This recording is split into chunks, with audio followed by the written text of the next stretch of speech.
Hello, happy Monday, and welcome to the live stream. So I am here to get some work done today on this merry Monday. And if you're out there, come hang out and watch. I invited some other people. We'll see if they show up, and hopefully we'll get some good work done. And if you're watching too, maybe you'll be working on something as well. So if no one shows up, I will most likely mute myself so I can listen to some music, and then I will check the chat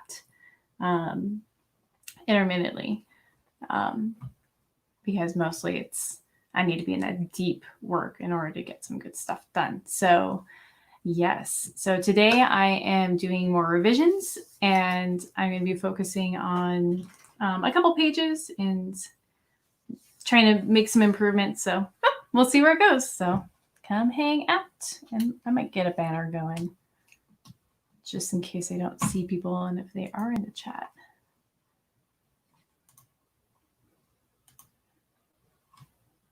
Okay.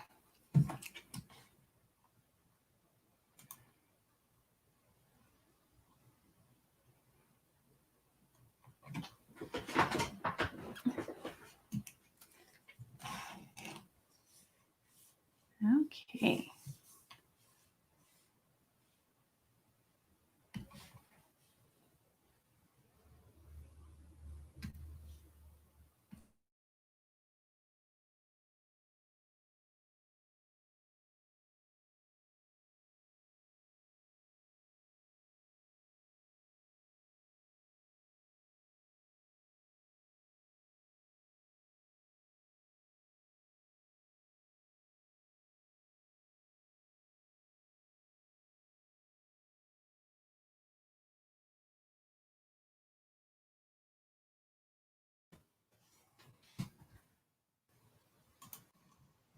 Hey.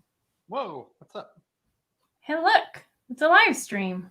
I know, but where are you? I'm trying to figure out where the YouTube is or the Twitch or. I'm not on Twitch. I probably should at some point. No, don't do it. Yeah. We're about to go under a lot of hot water. So. Oh, really? Yeah. Oh, goodness. So. More drama. Yeah. Well, thanks for coming by. Uh-huh. For sure. I heard Fuzzy sounds like he might be joining at some point as well. Sweet. Yes. So what's your YouTube channel? My YouTube channel. Oh, yeah, I guess I should probably figure that out. Womp. I'm a little new at this.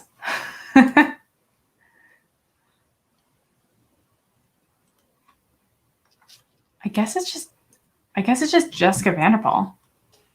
Huh. Here, I'll put it in. Oh, 1 second. I'll put it in the comments here. Yeah, totally figuring this all out as I go. So bear with me. There we go. That. Share this.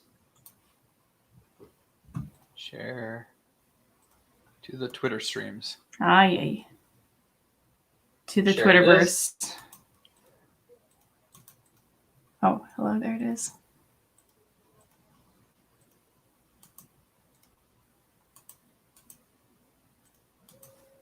Oh, interesting. Okay, so when I posted on StreamYard chat, it went directly to YouTube as well. Oh, that's cool. Huh. Well, that's good to know, though. So at least this chat is not a private chat for just StreamYard. Yeah, they have the live comments, I think, which is where you posted. Yeah. The private one. Comments. Ah, there's a private chat. She can be taught. Got it. Well, I'm actually going to just remove this ticker right now because there's someone else here. That is you. That is me. What are you working on today? More Colma stuff. Yeah. Yeah. Are you sharing your screen? Yeah, and I'll share in a minute. I just got to get everything set up. Okay. Right now, it's just a mess. It's a mess. No worries. Let me know. I will try to like transition through how the Jason Master does it. I'm very sad that there won't be anything from him for a while. I know. But I kind of expected it. I mean, that's a lot to do after a while. Yeah. And he didn't even reveal what he was planning on doing. He's like, yeah, no, we're going to make some big changes. I was like, okay, what? I think those are the big changes. Huh?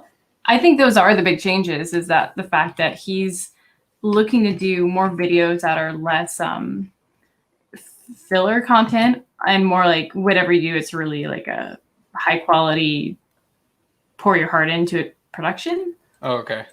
I think that was kind of what it was. I mean, that's how my initial approach would have probably been, because yeah, he's poured out a lot of energy. I can understand it's time to take a break. Yeah, no, he's done a lot of stuff. Mm-hmm. Well, I invited him today, but I have a feeling he's going to be pretty busy or wanting to just take 5 anyways. But I just enjoy working with others, so I was like, well, we'll keep the ball rolling. Someone had to. Yeah, he was kind of hinting at that when I watched the stream a couple weeks ago. He's like, anyone? Any takers? Okay, I'll try. And I was going to get all my stuff set up, but I am just trying to get the book done, and then I'll think about doing streams and stuff once I get the book done. I just need to get this project out to the people that backed it.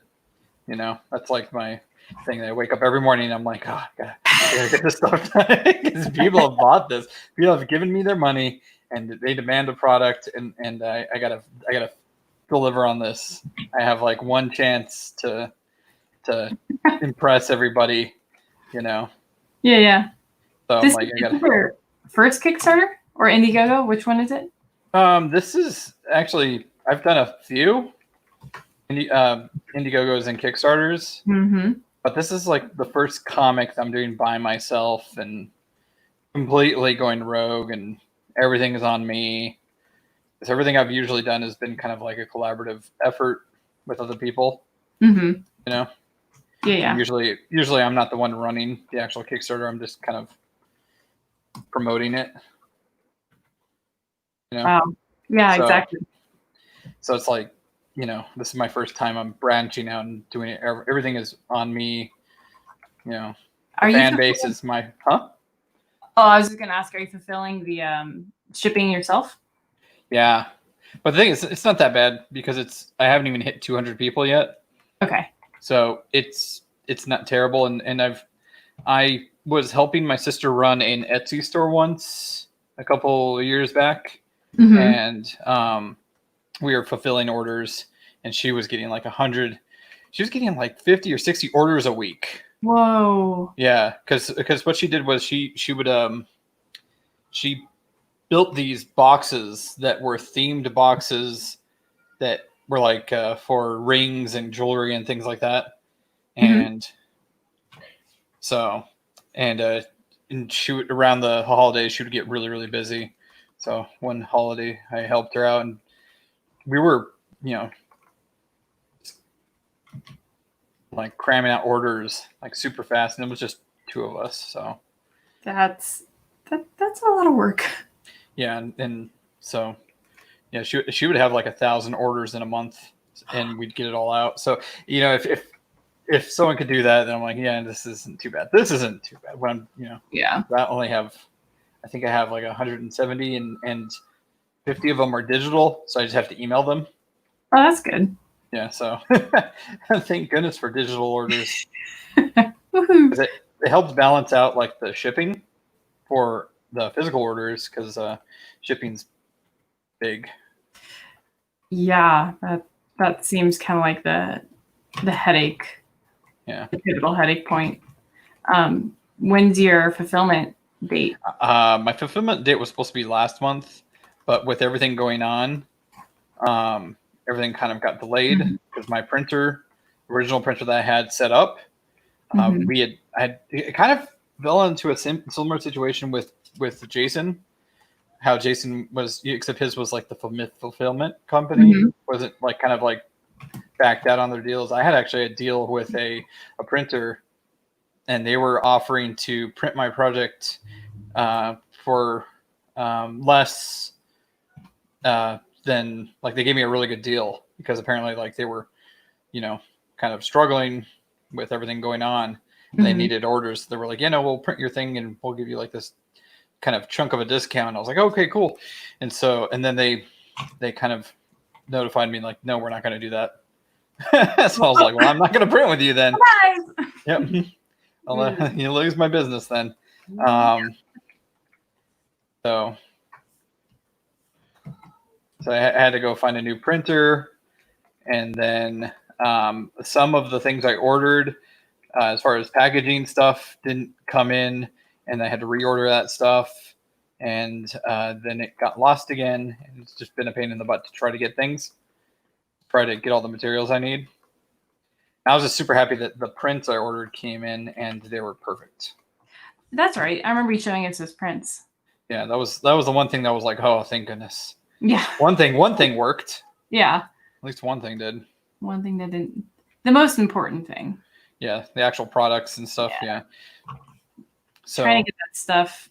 I mean, it's already a hassle, like working with printers and trying to get it just right. So. Well, then I had a guest artist come on and do some pages, and she got really, because she worked in an elderly home throughout this whole entire thing. Oh. And so she was working like way overtime and stuff, so she wasn't able to get me the pages really, and she's still working on them right now because she just straight up quit her job, and I was like, oh, thank goodness. So she's like, yeah, no, we're gonna get this stuff done. And I was like, yeah, thank you. Whew. You're awesome. And what does she do again? She's an illustrator. Oh, she is. Yeah. Okay. And like right now, the page I'm working on is with her. I'm doing all the colors and the backgrounds and stuff, but she did all the sketches for the people. Like, she designed all these people and stuff. Okay, yeah, I was noticing. I was like, this looks like different from your style. Yeah, these are some of the pages that I got from her that I was waiting on to color them. So that's what I'm doing right now, is I'm going to color these and make them look spectacular and whatnot. So, and then I have 2 more that I need from her, and then that'll be done. So everything's coming together. It's just literally this whole entire thing that we went through, like, it literally just caused a huge amount of issues. And then unfortunately, we all tested positive over here in my household. Oh no. No, we're fine though. Everything's fine. Are you all the word. Well, my wife got sick, but she didn't exhibit really any of the symptoms. Yeah, or very mild. Yeah, they were very super mild, but she had to get tested because there was people at her workplace that got it. So she had to get tested, and then when they confirmed, they were like, no, don't come back to work until you can get 2 negative tests is the thing. So she has to wait. And the thing is, like, I can't order the books because I can't have them here and then me infect them and then send them out to people. Oh my gosh. Yeah. I didn't even think about that. Yeah. It's like something you don't really think about. It was kind of a daunting thing because my daughter wrote some letters to like my parents and to, stuff. And we were going to send them out because she's only 5 and she's starting to write and stuff. And it's super cute, And then we realized that we couldn't go to the post office. We couldn't drop off the letters because we're all positive. And my parents are very vulnerable to this.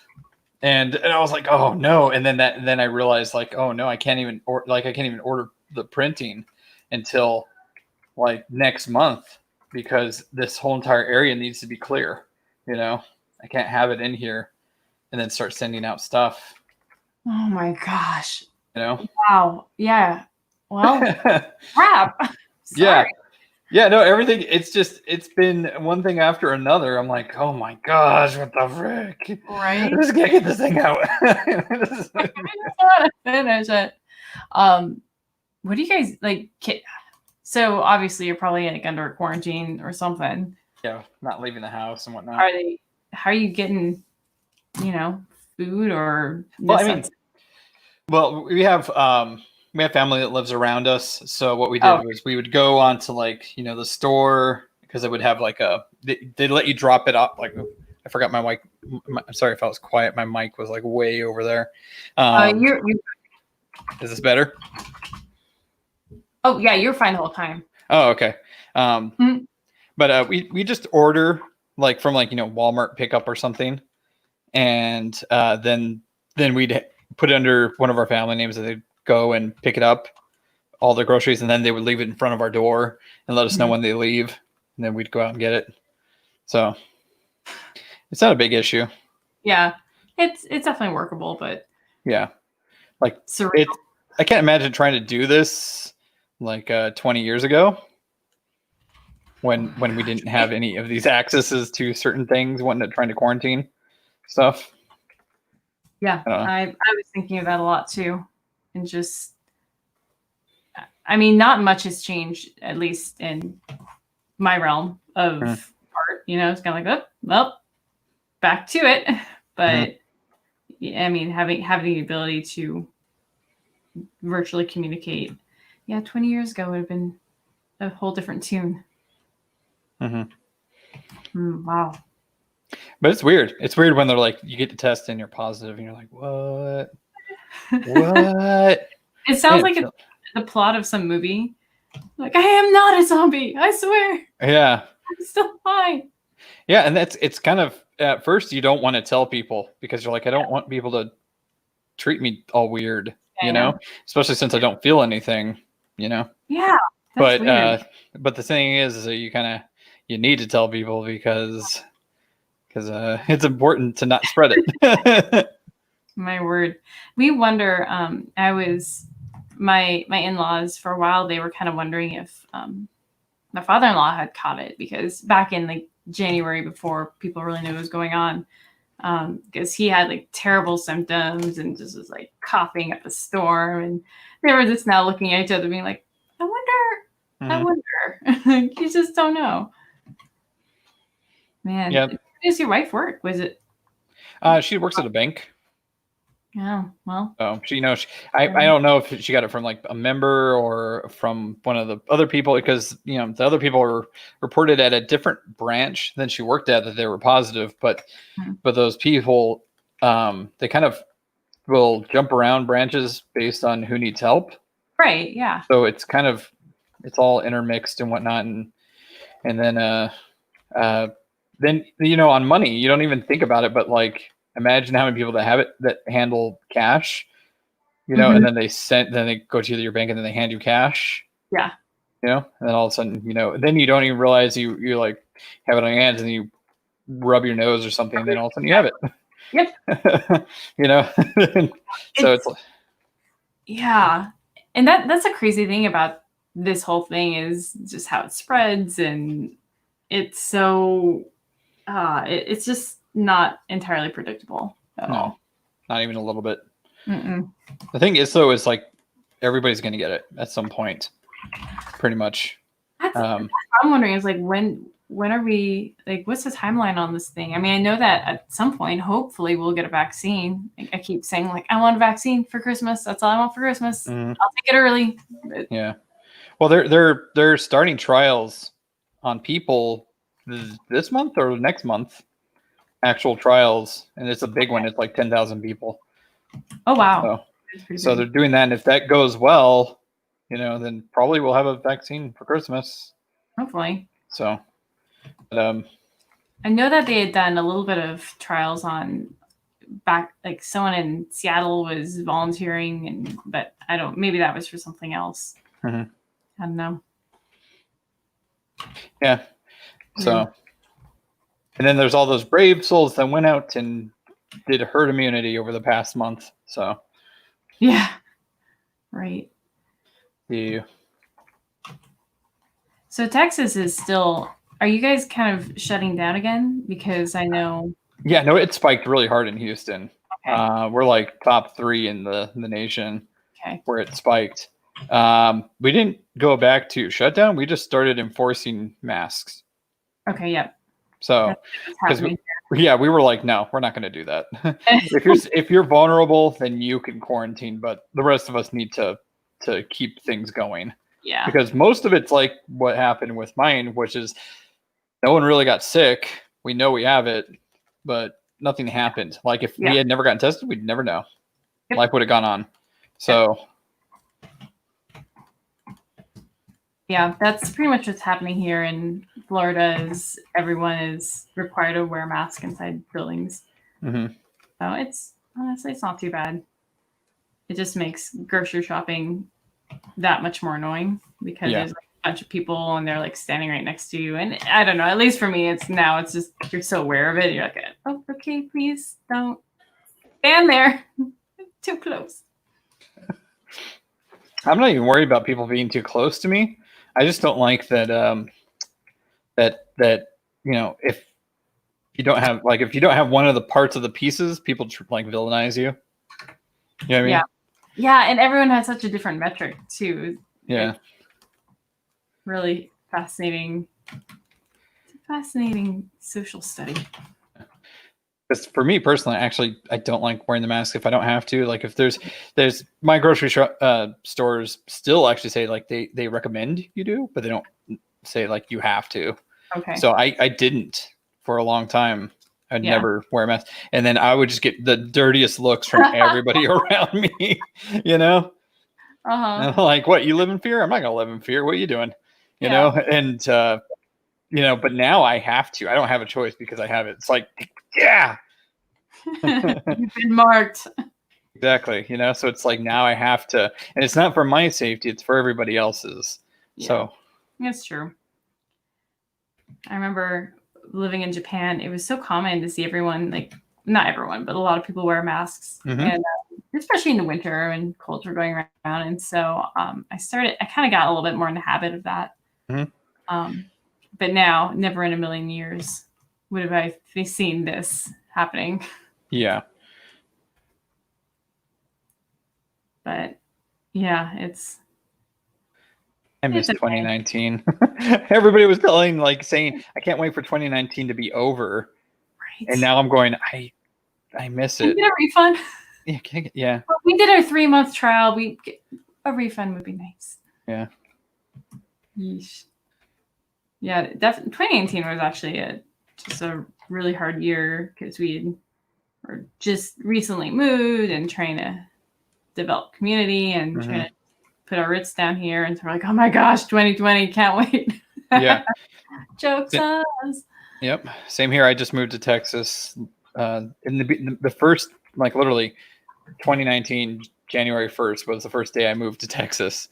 I drove, I was driving during New Year's.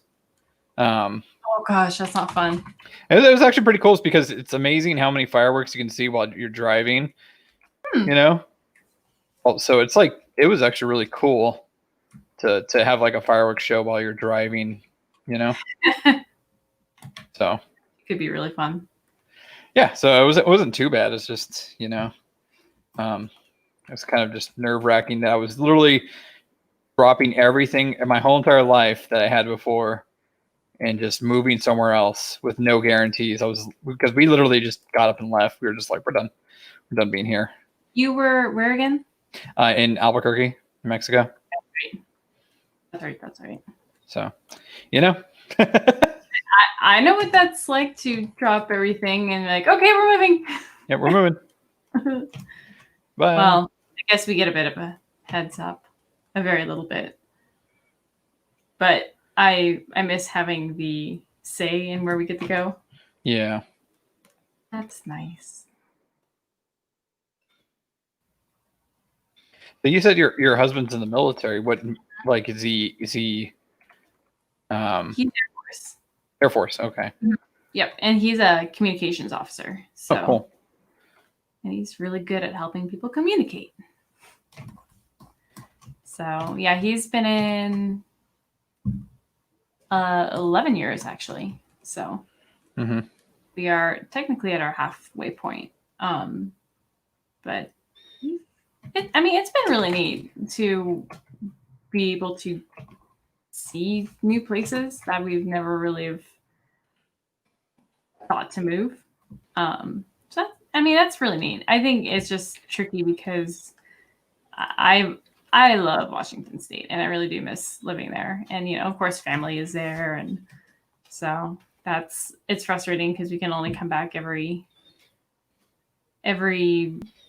several months usually for a trip, and it feels like everywhere we've been, we're always like at least 6-hour plane ride away. So it'd be nice if we were a little closer, but we'll see. I'm trying to intermittently check to make sure no one is waiting in the chat. I think we're good. But Tobias is here. Yay. And Black Magic Arts. Let's see. He said he emailed me, but I couldn't see the email come through.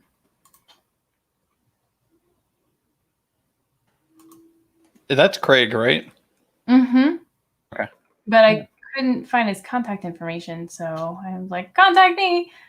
And he said he did, but maybe it's in spam. Maybe. Okay, well, Craig, try emailing me again when you're off work.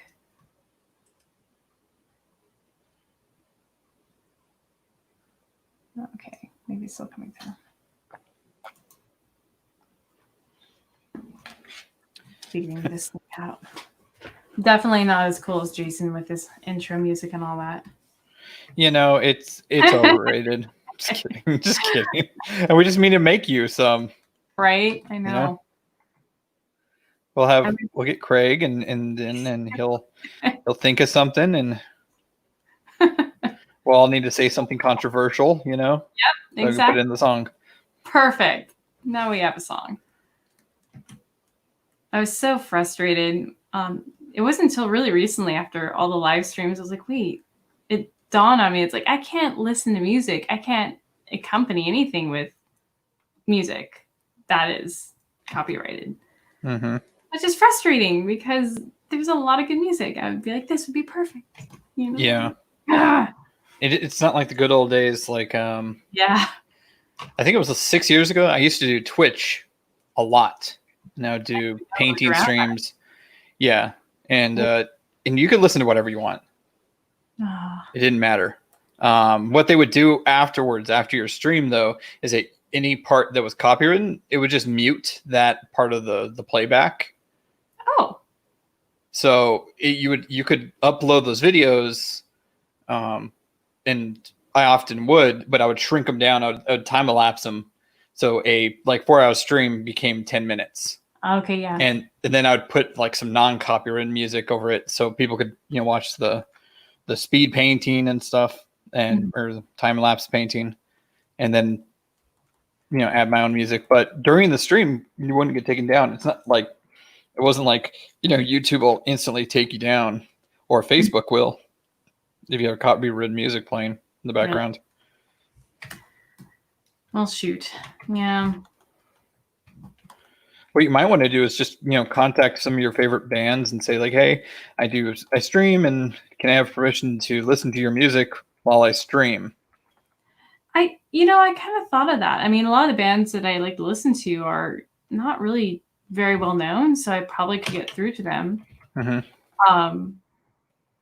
mean, I think it's like free publicity. It's not like I'm launching some crazy campaign. Yeah, and also you're not monetizing your stream, so you're not making money. So it's just like, yeah, it's just music for the people. Okay.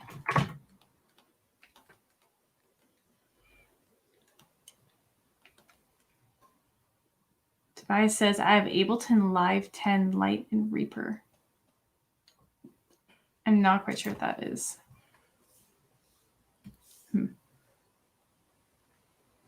Musician skill. Nice.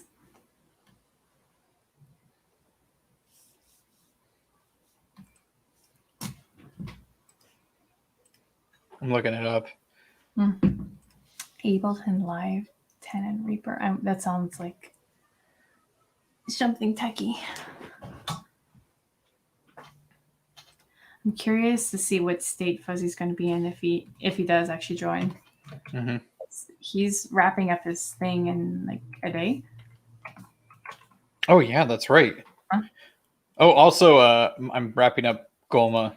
I'm taking it down off of Indiegogo the end of the month.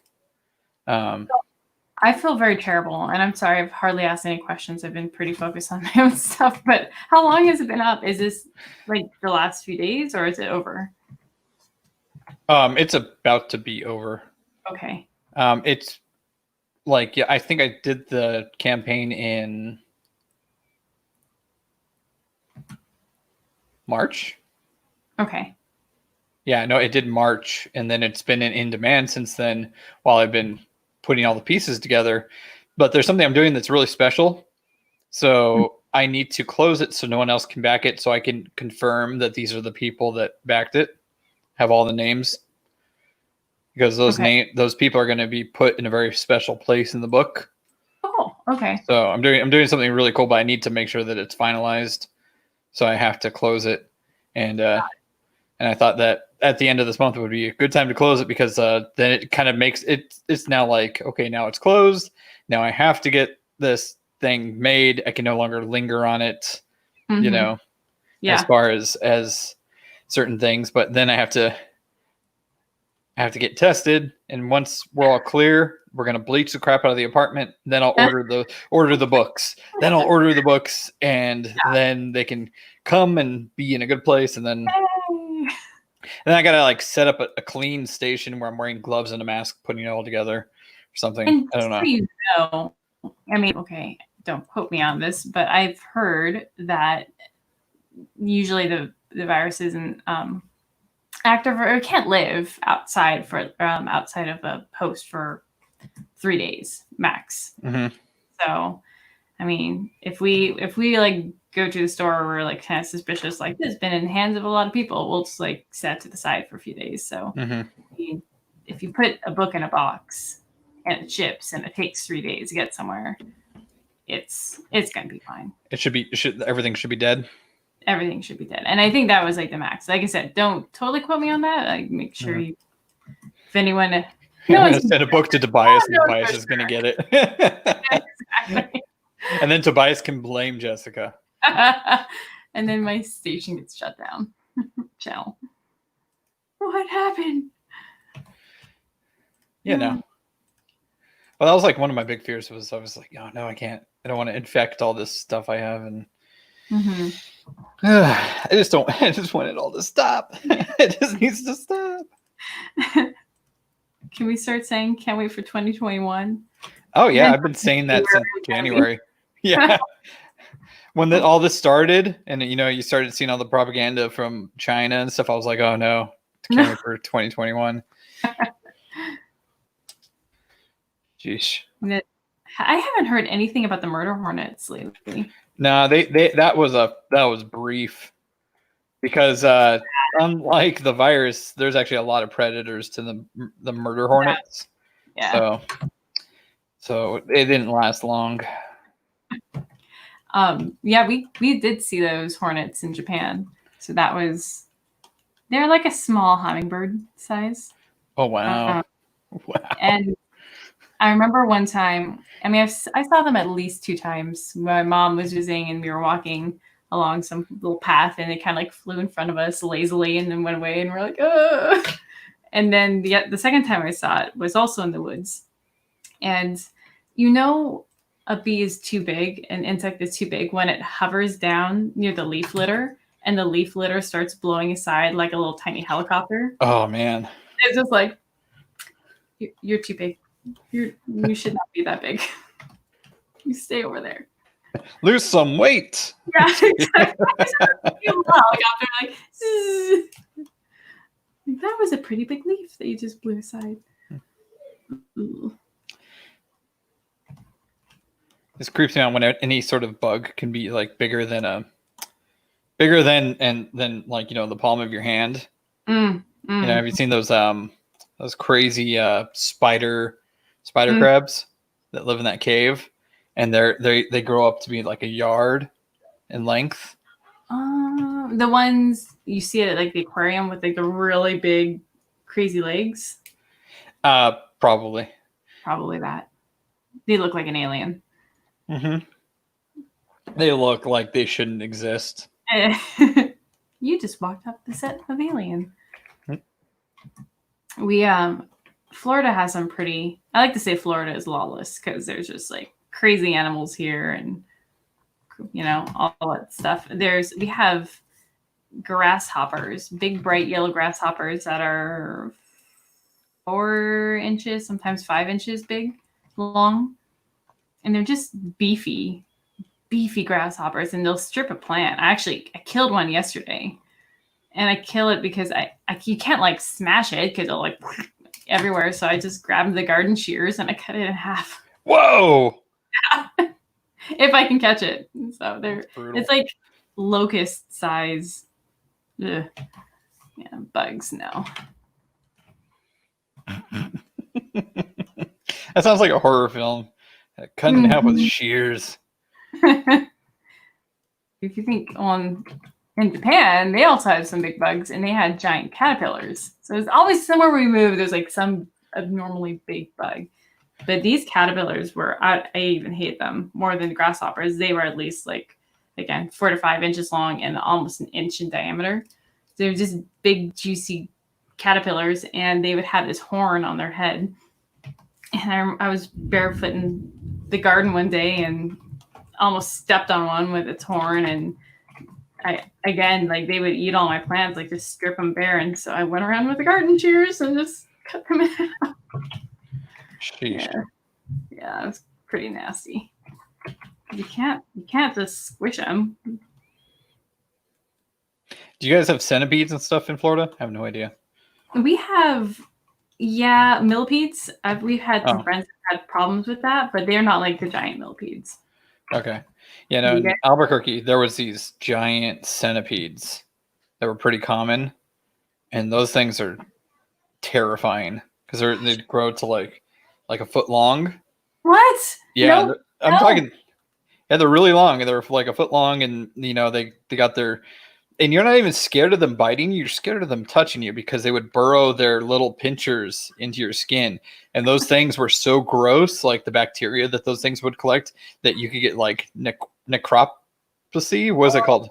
When your skin would just start decaying from like the stings of those things. So they were really super dangerous, especially to kids. Oh my gosh. So there should be a law against that. Nature don't give a crap. Nature. Well, that's illegal. Stop that now. Oh my gosh. Yeah, but those things would kill things like coyotes and whatnot. So I guess they were okay. Centipedes. Yeah. Oh, that's right. Centipedes are the ones with the legs going out. Millipedes have like the legs that go down. Yeah, millipedes are cute. Those guys are cool because they just have a ton of legs and they don't hurt you though. Yeah. Centipedes, those things are super nasty. Sick. You guys have tarantulas and stuff? In Albuquerque, yes. I haven't seen really any spider bigger than like a penny here in Texas though. What? Really? We have like, it's weird though. So the other night we went outside and there was just literally slugs everywhere, and I was like, I've never seen a slug in my life. Really? Yeah, well, because they have to live somewhere humid. That's true, actually. So Albuquerque is extremely dry. So yeah, you're not gonna get them. Yeah, so it was cool, but it was kind of gross when they're all a bunch of slippery, weird little bag-looking things on the ground everywhere. That's funny. I mean, so Washington State, they are. It's slug central because it rains all the time, and we have these what we call them banana slugs, and they they're 7 inches, and they can get kind of big, and they're yellowish with black spots all on them, so they look kind of like a banana. They're harmless. They're just like, whoa, that's big. My mom, growing up, my mom had a garden, and she would send my brother and I out on a slug hunt, and we'd get really excited because we'd go grab a thing of salt, and then she would give us like a spray bottle of like diluted ammonia, and we just go out and like see how many we can kill. Oh my gosh. It's so much fun. That's intense. That's the ammonia worked really well. Yeah, I mean, it just dissolved them. That's I've you hear about that. You hear about slugs dissolving when you put stuff on them. Oh, they do. Yeah. It's good wholesome fun. Keep the kids out. Wholesome fun, yeah. Oh, we got some thunder going on. If I said mechanizing bacteria, that's right. Yeah. Sounds like a Pokemon. I don't want to catch them all.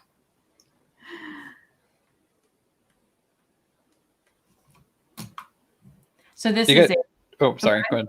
I was going to ask. This is a fan comic.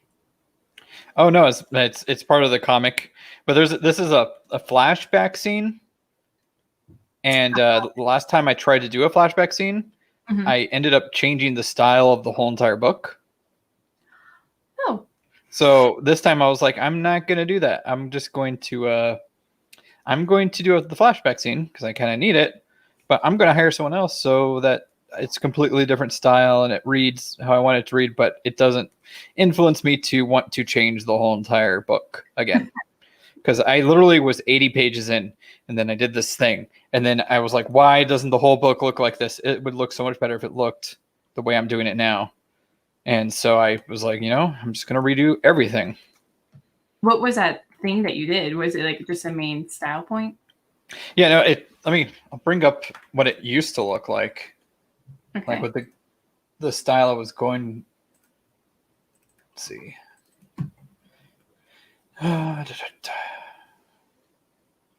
It was a lot more comic book. There was like lines and let's see. Oops.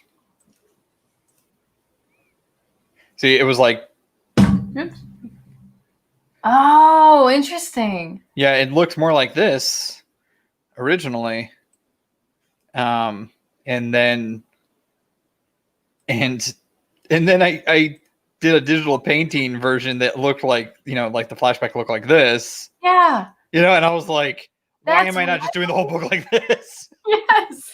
So I was like, boop, I mean, that's also good, but it's just different. Yeah. And the thing is, though, is like I didn't want to hand people something that was like, man, I wish I would have just gone back and done the whole thing that way, because it wasn't. It's this way is actually I work a lot quicker and I enjoy it a lot more.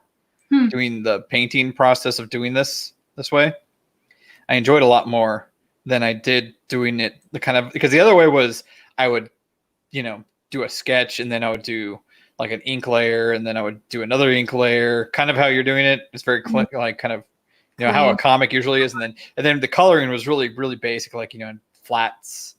I would do everything flats. And then on top of that, I'd start adding layers, but it didn't, I don't know. I don't like that process. I struggle with doing that process. I like this kind of loose process where I can just paint and throw color in and add color wherever I want and mush things around. Mm-hmm. So it gives more of a tactileness to the digital realm. Mm-hmm. Because the thing that I don't like about my process is that sometimes it feels so separated. I'm always separated by layers. I can't just hop in on, fix that area. I have to make sure I'm on the right layer and I have to make sure it's the right blending mode or whatever. So that it takes a lot more focus. And sometimes takes away that tangibility. Yeah. That's usually why I try working on one layer. Yeah, that's true. It does keep it all contained. Yeah. But that's funny you mentioned that. I feel like I kind of went in the opposite direction where I was doing I've done a lot of watercolor paintings and I really do enjoy it. But I was finding that I was doing that for my comic, more painterly style, and trying to figure out, like, do I want it painterly? Do I want it clean and crisp? And I was taking way too long on it and really agonizing over it, and I didn't really have any rules to say like it has to be just this way. And finally, I think I was like looking at Matt Rhodes stuff, and I was kind of like, that's it, that's what I'm looking for. Yeah. So that's why I'm back doing revisions and add the lines back in. So quite literally. Mm-hmm. So I mean, I guess it's good to, it's nice when you're like figure out what you want, but then you're like, oh. Mm-hmm. It's kind of like our discussion we had of what was it? Sketching, doing sketches to warm up and whatnot. Oh yeah. And then I think, I don't know if it was one of us we didn't sketch because it would change everything, like the influence of experimenting and doing that sort of stuff. Yeah, I forgot who said that, but I do remember. I think it was Fuzzy. No, Fuzzy asked the question, but there were 6 of us. I don't even remember who else was there. It was one of the guests. It wasn't Evan. Yeah. Oh, the guy. Who was the guy that was? He's from Sweden. He was living in Sweden. Not the guy who did Unstitched? Yeah. No, not Unstitched. The other guy that was doing a thing for Evan. Okay. I may have not been on that stream. They all kind of blend together now. Oh, you weren't there last week. I was there last week. I wasn't there 2 weeks ago because I was packing to come back. Oh, okay. But I was, and I made sure I couldn't listen either because otherwise I would have been tempted to like, I'm just gonna hop right on. Just gonna slip in right here. No. Yeah. And then I'm up to 3 a.m. packing. I'm really glad that that was really nice of Jason to do those streams back in April and May. They were really, really enjoyable. Mm-hmm. Yeah, we had a lot of fun. I'm glad he started letting people on though. Like way back when he was doing Sithra, he was just by himself doing everything. Not to say he was boring or anything. It's just Mm-hmm. It was cool that he was like, hey, he wants to hop on with me. Mm-hmm. Mia's here. Hi. Oh my goodness, Kat, you need to settle down. Go sit in your basket. Oh, do you need to go out? Here. Come on. There you go. Oh, that's all you wanted, huh? That's all you wanted.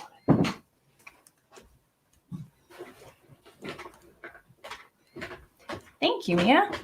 I appreciate it. I don't know if you were here when we were talking, like, I'm changing everything because I found a better way of doing it. Mm-hmm.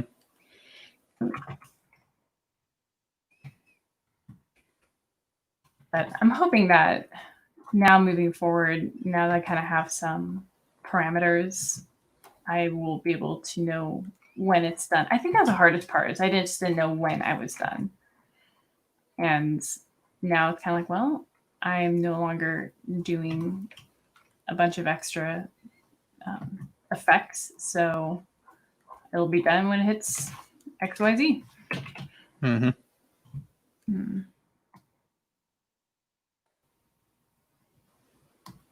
Interesting.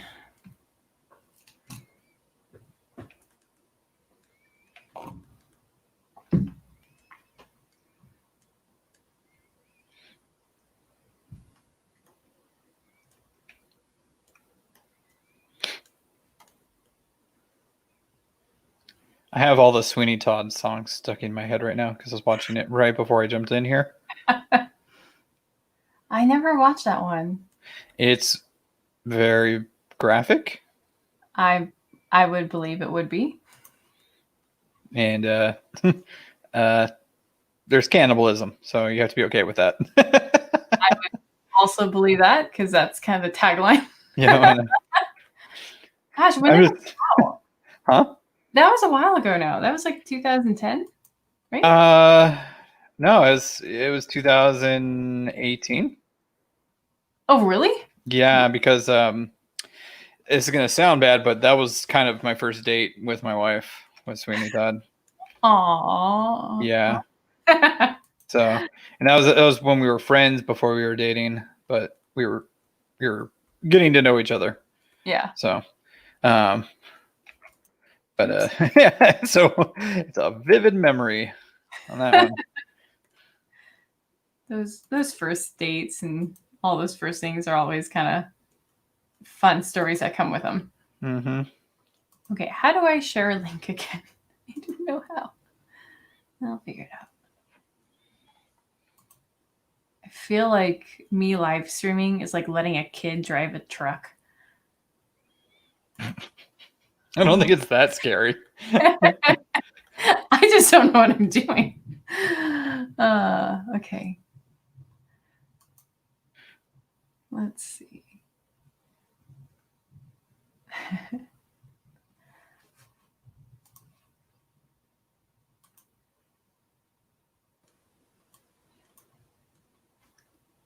Wait a minute.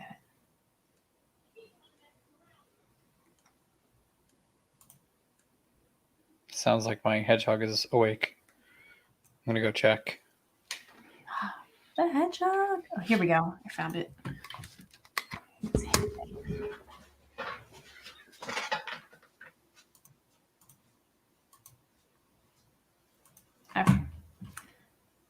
Okay.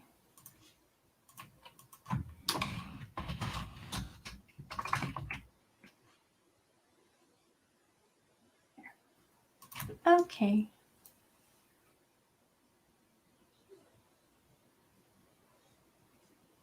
I'm reading your guys' conversation. You can write 100 different stories for just the one story. So I'm trying to write more than one to satisfy my rapid brain function. Yeah, I get it, Tobias. It's hard trying to choose what direction, like a plot line will go in, because you're like, I can go here. Oh, it can also do this. And what if there's this? How's the hedgehog? He's good. He's hungry. He was hungry. What do you feed him? They have this hedgehog mix, which is basically like dried bugs and these little pellets that are kind of like cat food, Mm-hmm. and then dried up leaves and berries. That's fun. So I guess they're omnivores. Mm-hmm. I did not know that. Yeah, I didn't know that, but there's this special thing that they do when they smell new scents that they like, Mm-hmm. which was they'll nibble on it and then they'll bite it, or they'll sniff it, lick it, nibble it, and then they'll bite on it. But what then they do is they create this foam that's inside their mouth that has the scent on it, and then they'll spread that scent on their quills. Meh. So I didn't know that, and I thought he was just trying to eat me. Oh, He's been trying to get my scent on him. interesting. Yeah, I was like he doesn't like me. What's going on? Why doesn't he like me? Because he's cool. He's asleep. Yeah, no, because I heard him moving around, so I went to go check, and he's basically in the same place, but he's all smushed against the wall. Are they nocturnal? Yeah, they're nocturnal. Guess that would make sense. That's so fun. Yeah, no, hedgehogs are cool. I never thought in my life that I would have a hedgehog. Did your wife just come in? You said she just came in the other day and was like, look what I got. Yep, pretty much. That's how it went. So, by the way, we have a hedgehog. Okay. Yes. Okie dokie. Every now and then I grew up having gerbils, at least only for a few years, and they were fun. But my husband's like, maybe not now. I'm like, yeah, like, I don't even know. Like, we can move pets with the military. Mm-hmm. Like, I can move a cat pretty easily, but I've never heard of anyone taking like a rodent on a plane. So I'm like, maybe I'll just wait. Actually, they're really easy. It's like that the carriers they have now are I've really never seen nice. anyone do it. Like, have you ever seen him at the airport with like a Probably gerbil? no. I don't think I've seen a person at the airport with it. But they have to. There's I just Somehow, I just attribute that to I'm just in the wrong place at the wrong time. I guess. I've heard of someone trying to take a bag of eels through security one time. Holy crap! There's A bag of apparently eels. you can follow gosh, was it TSA on Mm-mm. Instagram, and they'll like post all the things that people try and like get through the scanners or like bring with them through the X-ray machine. And someone had like a bag of live eels. Wow! I wonder how they're trying to keep that alive. Right? Is that your lunch or your pet or what? Mm-hmm. Someone else apparently tried to bring. Apparently, they were coming back or going to like a bachelor party in Vegas, and they had like these fake-looking grenades. So they're like, "What made you think you could get this through TSA?" Because they're fake. Uh-huh. You were not thinking.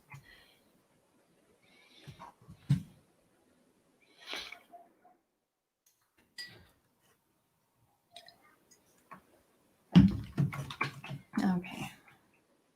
Have you noticed that like pretty much every time that something in extreme like that, like the TSA or something, happens, that it eventually devolves into a joke. Mm-hmm. That people, because that didn't exist until the Patriot Act and whatnot. That extreme of checking bags and stuff like that. So it's just like these crises and everything. Like I can't even imagine what the jokes are going to be in like for our situation right now. Yeah. It's like what they already are, but yeah, we're already memeing the crap out of this everything. But like, like looking back at it, yeah, like the toilet paper crisis, I'm gonna call it Armageddon, and it did make my day like 1,000 times better. I'm sorry, what was that? Someone called the toilet paper crisis Charmageddon. Charmageddon, yeah. I thought that was great. Yeah. Telling our kids one day, like, oh man, let me tell you about 2020. Oh man. That was a year. That was everyone's year until it wasn't. Yeah. Everybody thought that was going to be the year for them. Someone else posted 2020 sounded like such a futuristic year. And then now we're all like, I traded my neighbor a handkerchief for some carrots. Mm-hmm. I'm going to switch to you for a little bit. I feel like I'm at a point where I'm just trying to decide where I'm laying down my lines. I'm just coloring like a coloring book. Yay. Yeah. It's kind of one of those weird things. Is when I first got into comics, I was like, I mean, there's a colorist. What do you mean by that? Like, never thought about the fact that, there's color in comics and whatnot. Mm-hmm. And, you just kind of think about the lines and you think about all this other stuff, but, you never really think about who does the coloring and whatnot. You just kind of assume that it's all done simultaneously by one person. Mm-hmm. And like, no, there's a separate person that's all they do. That's all they do. They literally just color, and there's a person that'll draw up hard sketches, and there's a person that'll clean it up, and then there's a person that'll color it or flat it, and then that flatter will then send it to a colorist. And it's like, what? So much. This? Yeah. And I was like, I do all that by myself. Yeah. I skip like half of those steps, but I do it by myself. I mean, that's what you learn when you're a kid, right? Like, you're like, if I want to make something, I have to do it. Mm-hmm. I'm not going to hand it off to someone else to finish it for me. Yeah. I don't know. Was your dad a kind of like, don't waste money if I can do it myself sort of person?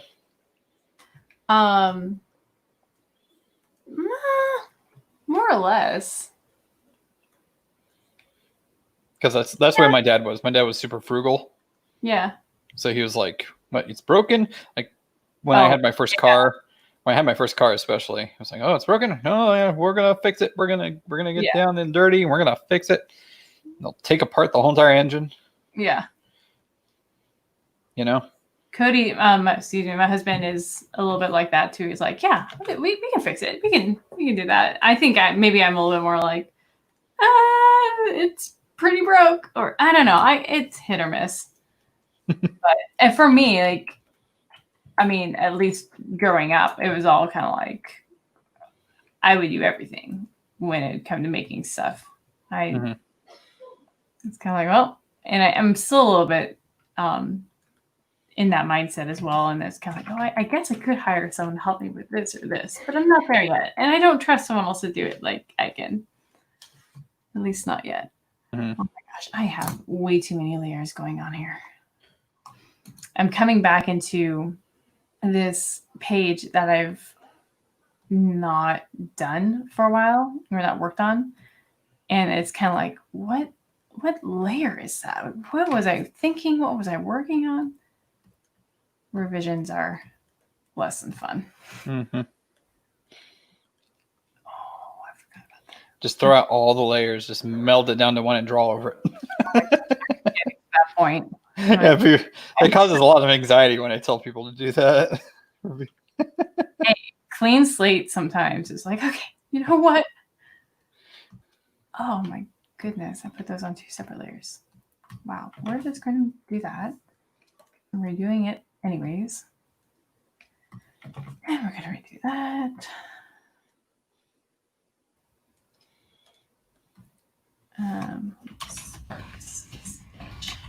Sorry, I feel like all you guys watching, I'm just kind of like, this is exciting. Oh, good. That's right. I put on your screen.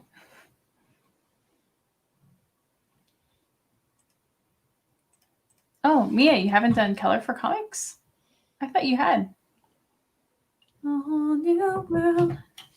It is a whole new world. I think coloring has definitely been the part that's been the hardest learned and still learning. Okay. I think it's really, as far as any part of the process, is figuring out how you like to go about it, and then don't listen to anybody else. Or take what they have to teach you, but don't like. Yes, I agree with that. I mean, and that was hard because I've had some really good teachers, and you kind of want to listen to them up into a point, and then after that, you kind of have to shut it. Oops, I keep whacking my ring on my table. Yeah, then you kind of have to shut it out and really just make it your own. Otherwise, I agree with like you know, when you listen to others, I guess I shouldn't just say just don't do anything. What I should be saying is like listen, take the good advice that works for you, and then shut everything else out. Yeah. Because it like literally your process is just like, your brain will click differently. Mm-hmm. Absolutely. Always. And so it's like some things will make sense, some things don't, but I don't like it when certain people will be like, oh, this is the way you have to do it. Like there's no other way to do it. And I'm like, well, I do it this way and it still works. So they're like, well, yours isn't as efficient. I'm like, well, yours is boring. Well, it's efficient for me. And yeah, exactly. So, and then just the know-how of knowing where that line is also hard. I mean, I kind of got, so yeah, you're familiar with Muddy Colors. Mm-hmm. And I went to illustration masterclass a few years ago, which was awesome. It's a really, really cool opportunity. And if you really want to level up, you're around like some of the greatest artists in this world.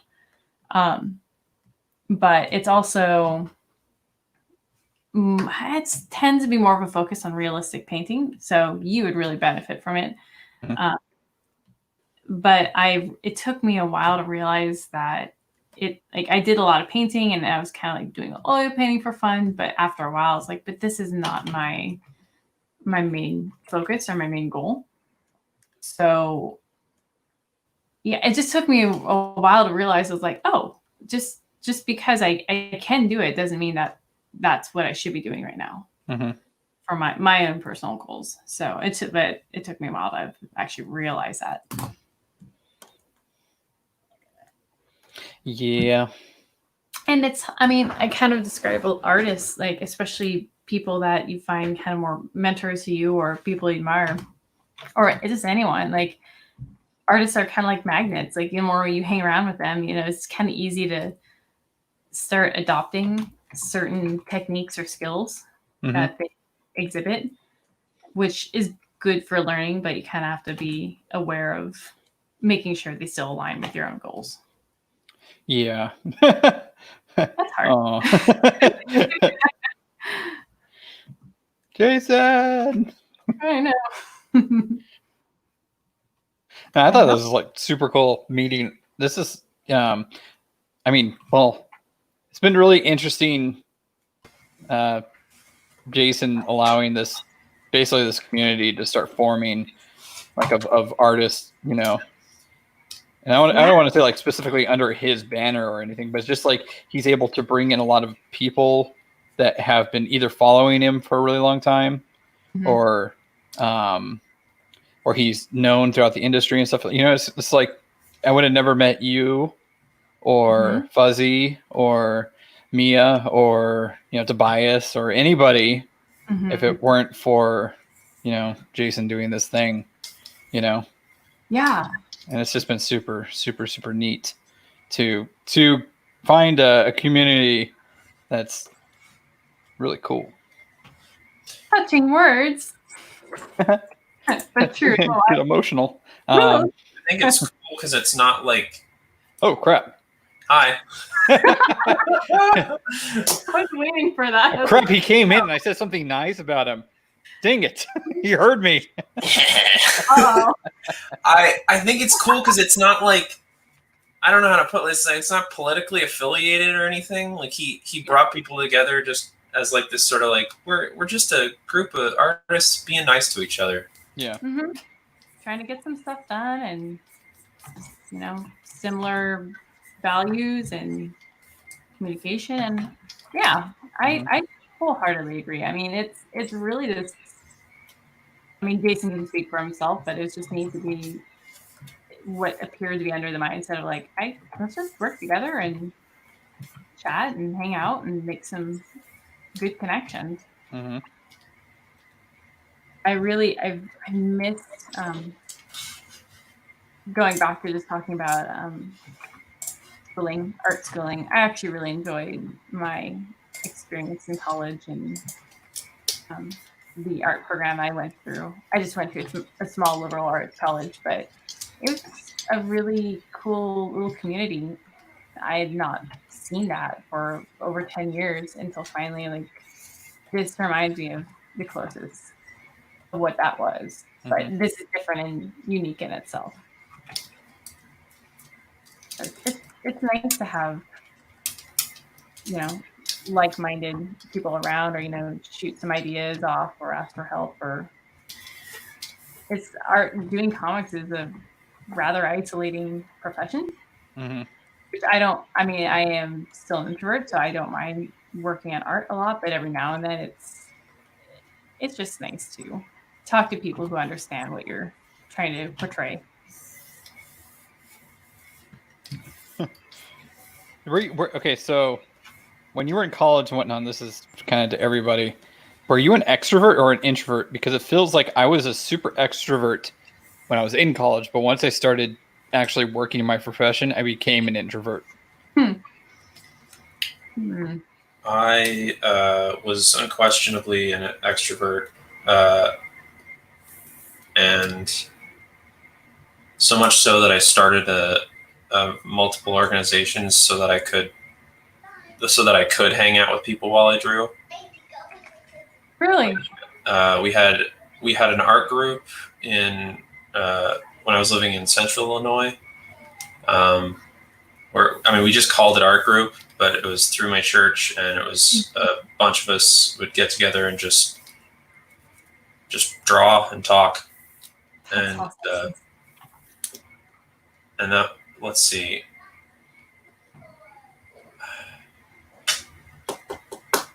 And then I did the same thing with my now wife when we went to college together. Through the college, we actually started an organization actually recognized by the school, which was a Christian art group. But yeah, and then I went on to do to cut hair, which was like, I don't know, it was just another like job where I spent all day long talking to people. So I don't do well without people. So what have you been doing in the meantime when you haven't been cutting hair and been working on art before like the live streaming? The amount of time between when I quit my haircutting job and like that, there was that chunk of time where I wasn't cutting hair, and I wasn't on these streams, Mm-hmm. and I was like, I hate every second of this. Oh. And then my solution was to start streaming myself, and like, I mean, I don't know how many people were watching, like 3 or 4 at a time. Maybe, I think the most viewership I got was like 6. But just knowing that that people were there was good enough. I wholeheartedly agree with that. So thank you guys in the chat, Tobias and me and Black Manic and whoever else is there. And you guys here. Yeah, no, this is a pretty good turnout for like your first stream. Technically my second. Last Thursday, after Jason's last official stream, I was working and I was like, well, I should just start practicing and getting over my stage fright, and just I've been thinking about doing it a little bit more, so I was like, well, okay. And I didn't even broadcast to anyone, and Christina showed up, and another guy named Fly Fox showed up, and someone else was watching, but they didn't comment. So I was kind of like, wait, how did you guys find me? This is cool.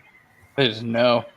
I think Christina, she said that she subscribed, and then this is before I had anything, and then Fly Fox said that he followed her Twitter, and so I guess she tweeted it.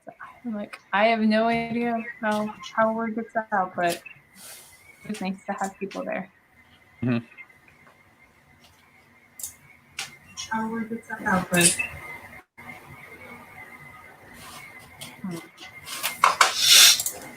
Becky, how's it going? Are you picking up? Sort of. Yeah. The last episode is due tomorrow at 9 p.m. And I am happily I've just gotten rid of sleep because whatever. You catch up on the sleep when you're done, okay? Yeah, exactly. Is this the last episode you're working on? Yeah. Okay. Oh, you got. Yeah, See, you're not even procrastinating. What? I said you haven't even procrastinated as bad as I have in college, so you're fine. No, I have never worked this fast before, like with this consistent of quality. Yeah. Not yesterday, but the day before, I penciled 95 panels in a day. What? Wow. Now, a lot of this episode is talking heads, but I still had to like change facial expressions and like move people around and everything, and there's backgrounds and all that that's like pre-rendered, but like I don't know. I'm proud of yourself. What? I'm just proud of yourself. Oh yeah. It's always good. It's always a crazy cool feeling when you do it like a week or two of work and you don't put it all together. You don't get to see it together. But then when you finally put it all together and it comes together, you're like, wow, I did that. Wow. I'm actually pretty good. Yeah. No, it's, you know.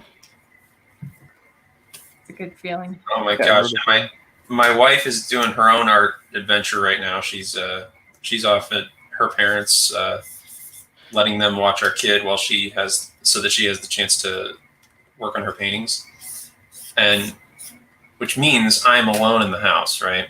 Oh my gosh. But last night at like 3 a.m, I heard like it sounded like a baby crying, and I was like, and I'd been listening to like creepy podcasts, like the radio drama ones. That's like anthological stuff. Like I was like this isn't good, and I was like, am I losing it? Because it was super quiet, like, and I wasn't even sure if I'd actually heard it. And I was like, okay, maybe I'm just maybe it's like the air conditioning. Maybe it's like I don't know. Who knows Maybe what it's Maybelline. Exactly. Like I don't know what the heck it was, but I was like, whatever, man. Who knows? But and then I heard it again. Like I shut everything off and listened, and then I heard it, and I was like, no, no, no, no, no, no, not okay. And then I went upstairs. Or I slowly walked up the stairs, like trying to be quiet as I went up, and then I heard my dog going. I was like, come on, man. What's your dog's name? Copernicus. Copernicus. Ooh, a fun name. We call him Cappy for short. But Hello, Copy. He's a beautiful dog. That was the worst. Anxiety. I'm not running on much sleep, so like it just all the pieces fell in to like make me think that I was like, this is not good. I'm schizophrenic or this is going to be an even worse day than that. No, it's just your dog. Thank goodness. There have been times the cat is all black, so not a whole lot, but sometimes when I was like home alone, I'd be going up the stairs or something, and this black thing would just come streaking out of the room, and everything was dark, and you're like, heart attack. Stupid cat. It would be the end of me. But then it's relief. You're like, okay, good.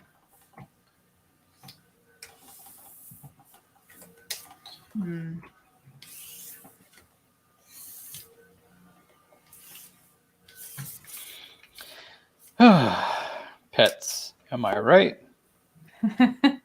Hello. Hello. Hey, it's Greg. Hey there. How y'all doing? Good. Not too bad. This reminds me of that time that Jason left, and he was like, guys.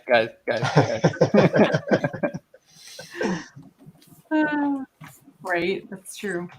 Well, Craig, you weren't in the stream at the time, but you were watching. I was watching. Yeah.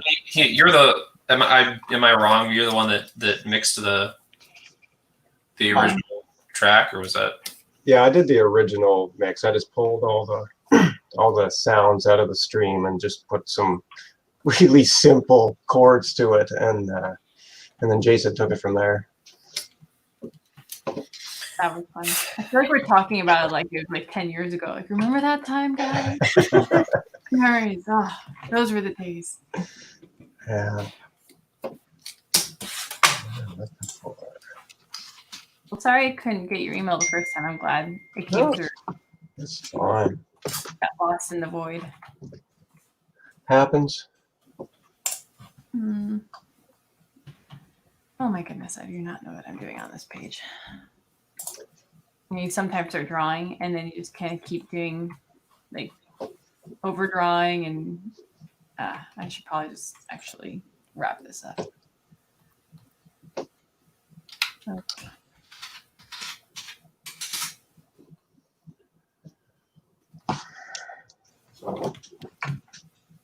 Craig, what are you working on today?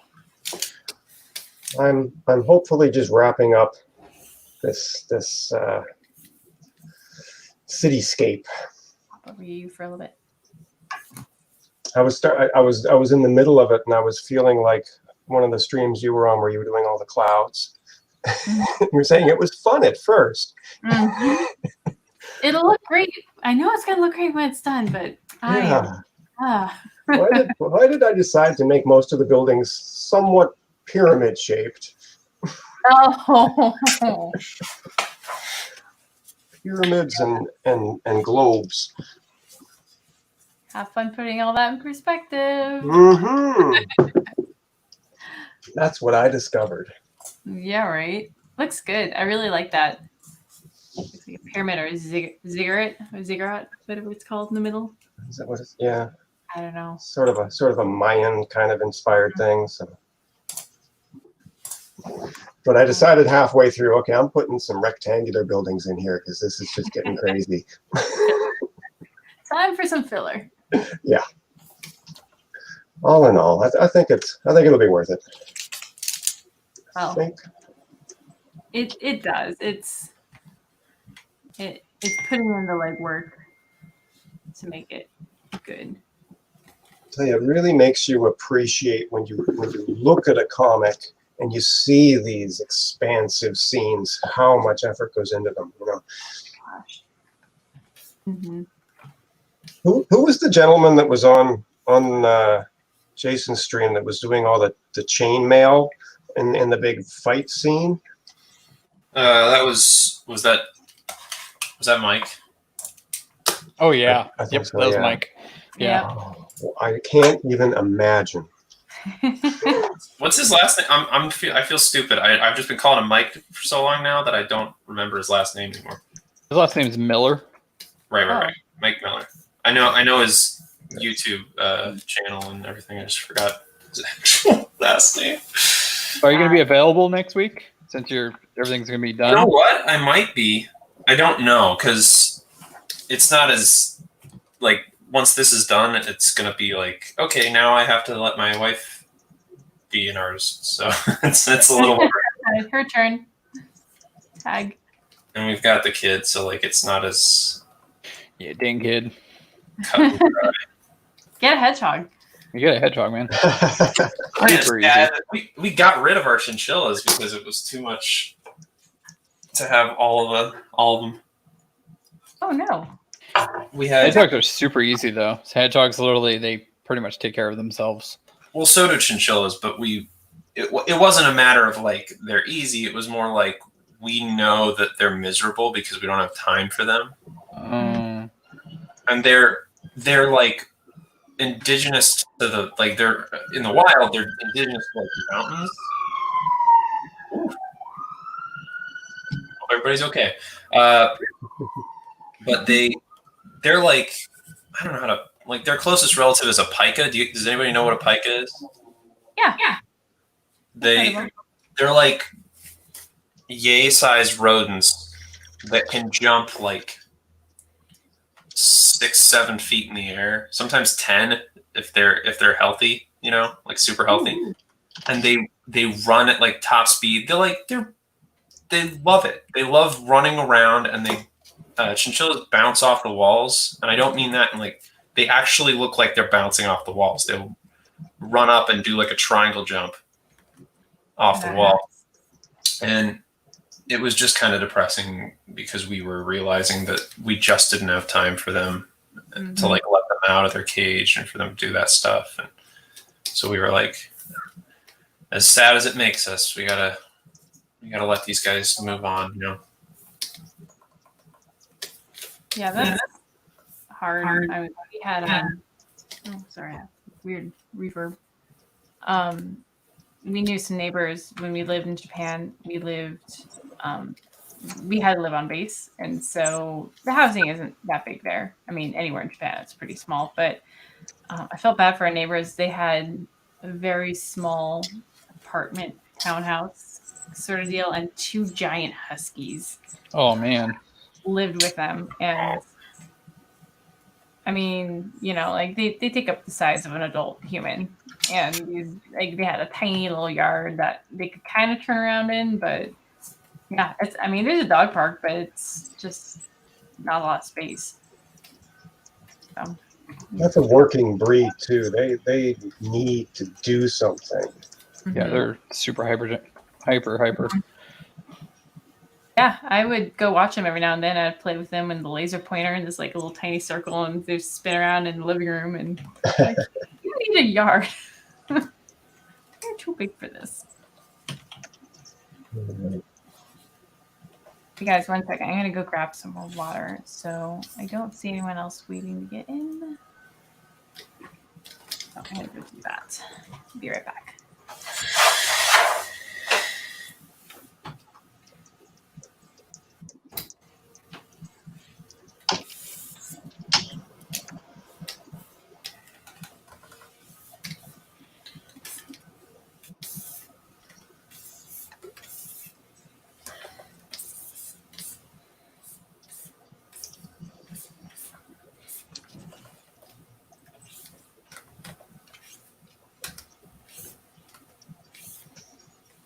Craig, how long you been drawing, man?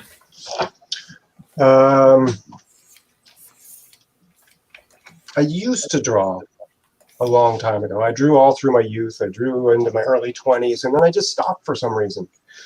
So I've only really gotten back into it for maybe about 3 or 4 years now. And in a sense, it's, riding a bike kind of thing, but I feel like I forgot so much. And I'm rebuilding my skills from the ground up, I didn't. It that accidentally felt like it was accusatory or something. Like, No. I was genuinely curious. Like, not at all. Sometimes No. my tone doesn't come out right. No. Does anybody? Do either of you still have like any sketchbooks from when you were a kid? I don't actually. Yeah. I've moved so many times, and so many things get left behind, and I really don't have anything. Yeah. You do, Zach? Yeah. Why do you sound so upset? It's kind of depressing to talk about that stuff because it was so bad, Every once in a while, I'll find something that I've done that was, in a high school or middle school or something, and then I'll be like, yeah, this is gonna go in the fire. Oh my god! Do you actually get rid of this stuff? Like when you find it, do you burn it? Yeah, I do, because the thing is, it's like I'm happy whenever I see that stuff. It's exciting to see how bad you were compared to how good you are, but at the same time, it makes me, I don't know, it takes me back to a place where I was like, I didn't know what I was doing. I was struggling, and there was a lot of anxiety involved in things. So it doesn't remind me of something that I'm happy about. Yeah. So I'm like, I'd rather just, get rid of it and keep going with what I'm doing, because I'm happy with how things are going now with all this stuff and whatnot. So I'm just going to focus on that instead of letting this past thing kind of have a leverage or a hold on me in a way. You know what I mean? Right. So I think that's a fantastic standpoint to have. Yeah. I was going to say you should keep it, but it sounds like that's the healthy choice for you. Yeah. I want to, be like, hey, this is where I was and stuff. But it's just that point in my life when a lot of those things was not a good. It brings me back and reminds me of a lot of things I'd rather forget. So I'm like, yeah, no, it's not important. Into the fire. Yeah, I mean, if it's at the end of the day, if it's wrecking your life to have it around, then just pitch it. Don't worry about it. Yep. I keep a ton of my my old sketchbooks because I remember the biggest issue I had. I mean, 50,000 of them, right? But if I could generalize it, the problem I had was that I loved the ideas that I had, but I just didn't have any skill to create them properly. Mm-hmm. So it was like, In there. I was like, okay, cool. Now that I'm a little more capable, I can I can try again and make these things work potentially. All my ideas as a child were terrible. Oh yeah, no, not all of mine were good. I mean, everyone's doing fan fiction if you go back far enough. Yeah, For sure. I know I had like dozens and dozens of sketchbooks, and I had pages and pages of like hand studies, and I went and I took classes in figure drawing and with live models and all this stuff. I don't know where it ended up. I found my first ever comic book like forever ago, and I don't know if it's still at my parents' house or not. But it was a Spider-Man versus Green Goblin, and they were at a water tower or something. Nice. But the way I did it, it wasn't a comic book, because at that point I hadn't ever actually had a comic book. Yeah. The first comic I ever bought, I was in like 8th grade. So when I was drawing that one, I did it like it was a storybook. Okay. One side was words. You open the page. One side of the spread was words. One side was the image. Okay. And it was like, I don't know. It's so weird to look back on that, like, because you can look at the drawing stuff and think, "Wow, I was so bad at drawing. That's so funny." But let also see the decision making that came with like this little kid brain.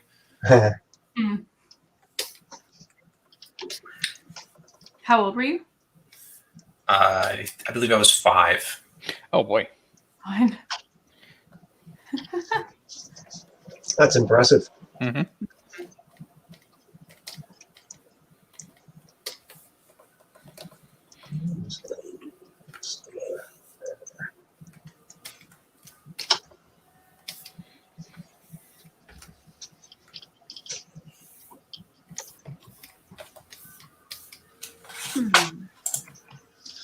How about you, Jessica?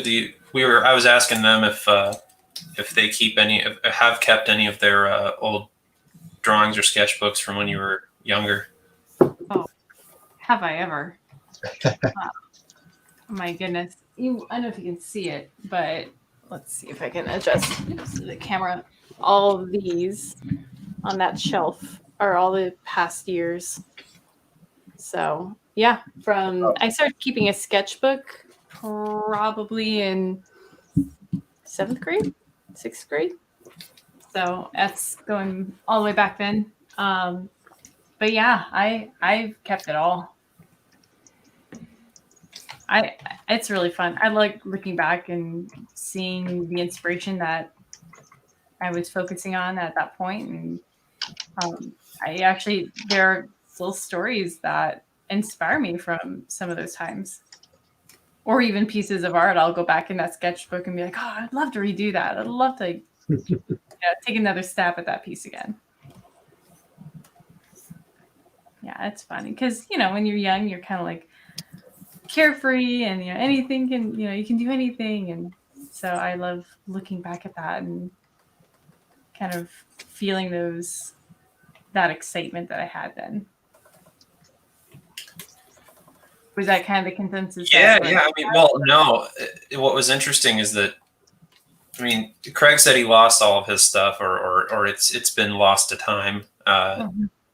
Zach said he purposely lost all of his stuff. And you got to tell me, did you literally burn it, or was that just like a figure of speech? Some of it got burnt. Others of it just went into the trash. And then some pieces that my wife refuses to let go into a very secret place where I can't get to them, so that I can't destroy them. So, wow. I used to do these. I had this weird thing when I was in high school where I would get this pencil that literally was just basically like, it was charcoal and graphite mixed together to make this like super dark black pencil. And you know how like it says 2B or and stuff. And this one was okay. So there's bold and fine, right? 2B or 1 like F. Okay, just I haven't done architecture forever. But I used to get these pencils that literally said 10, and then there was 3 X's B, and it was this giant green pencil, and I would do these huge pieces with this giant green pencil that was really, really, really, really dark, and all the subject matter was really, really, really, really dark because I was like, I don't know, I was edgy or something. That's about to say. But it's just like it was a point in my life where I'm like, wow, But that's every kid. You're like, It is. it's just dumb. It's just I prefer stupid. Shadow dumb. the Hedgehog over Sonic. It's just, and honestly, I'm like, I don't want to look back at that. My edgy dumbness.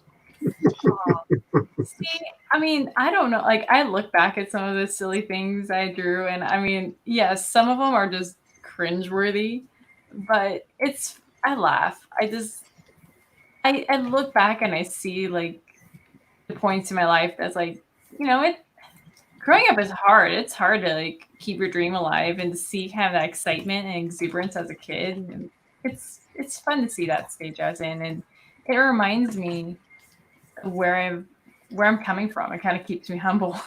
Mm-hmm.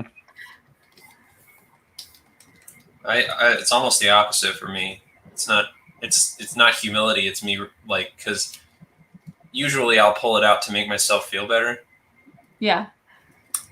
Or like I said earlier, to get ideas. But like I will have moments in the day where I'm like, I'm not remotely good enough. I should quit everything I'm doing and just lock myself in a room and practice for forever. Like, no one wants to see any of what I've got going on. This is worthless. All those bad thoughts. Mm-hmm. And then I'll pull out old art and be like, oh yeah, I am better. Mm-hmm. I've gotten better. I'm not. I mean, that's usually it. Is I'll feel like I haven't actually gotten any better. Mm-hmm. And that's just, I don't know. That ruins your self-esteem. But then sometimes it'll backfire, and I'll pull out a really good piece of old art where I got lucky. Mm-hmm. Or like I forgot something, like I forgot some sort of skill.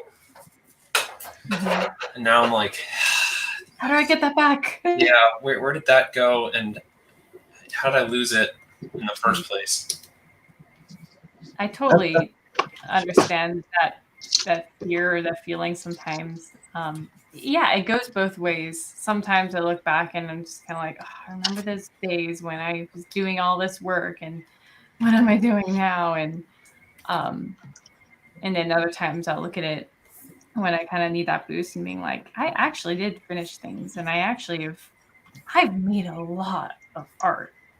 So much so that's hard to keep up and, try to remember everything I've done. So it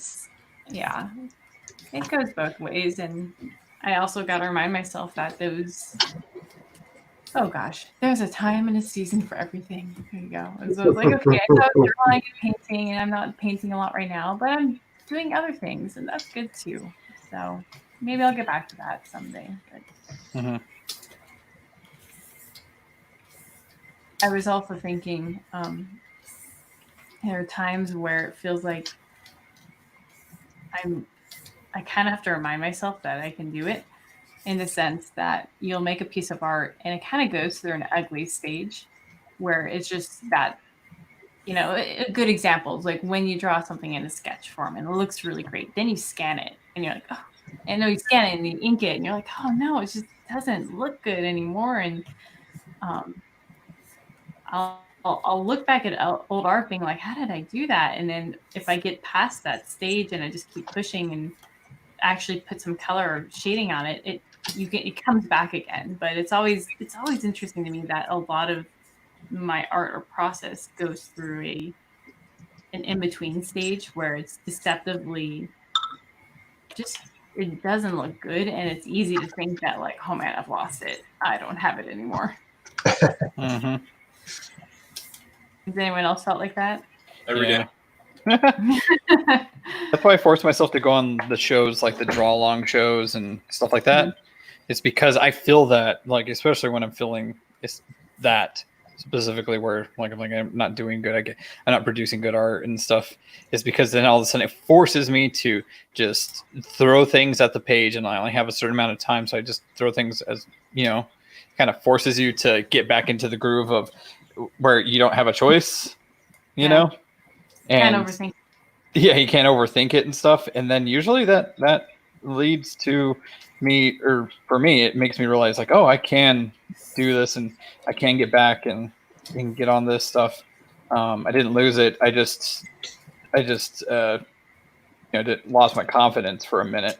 Mm-hmm. Like it usually happens when I'm doing pages where like I make a really good page and then I make a really bad page. Yeah. And then I'm like, oh no, I can't do it anymore because I made this really great page and then I made this really crappy page. Yeah. And then and then eventually, you get your confidence back, and then you look back at that crappy page and you're like, okay, this is how I can fix that. Because your brain wasn't clicking before. Do you think when you go on those shows, or not really I don't know, you call it a show, but when you're doing those challenges, if it kind of helps take your mind, I'll speak from experience. For me, it does help when I get my mind off of my own little problems and my own projects, and actually see other people and working on their stuff, and it kind of restores that balance and interrupts my spiral. Yeah, I would say that. I'd say that helps a lot, especially because it's you forget to make personal pieces when you're doing projects.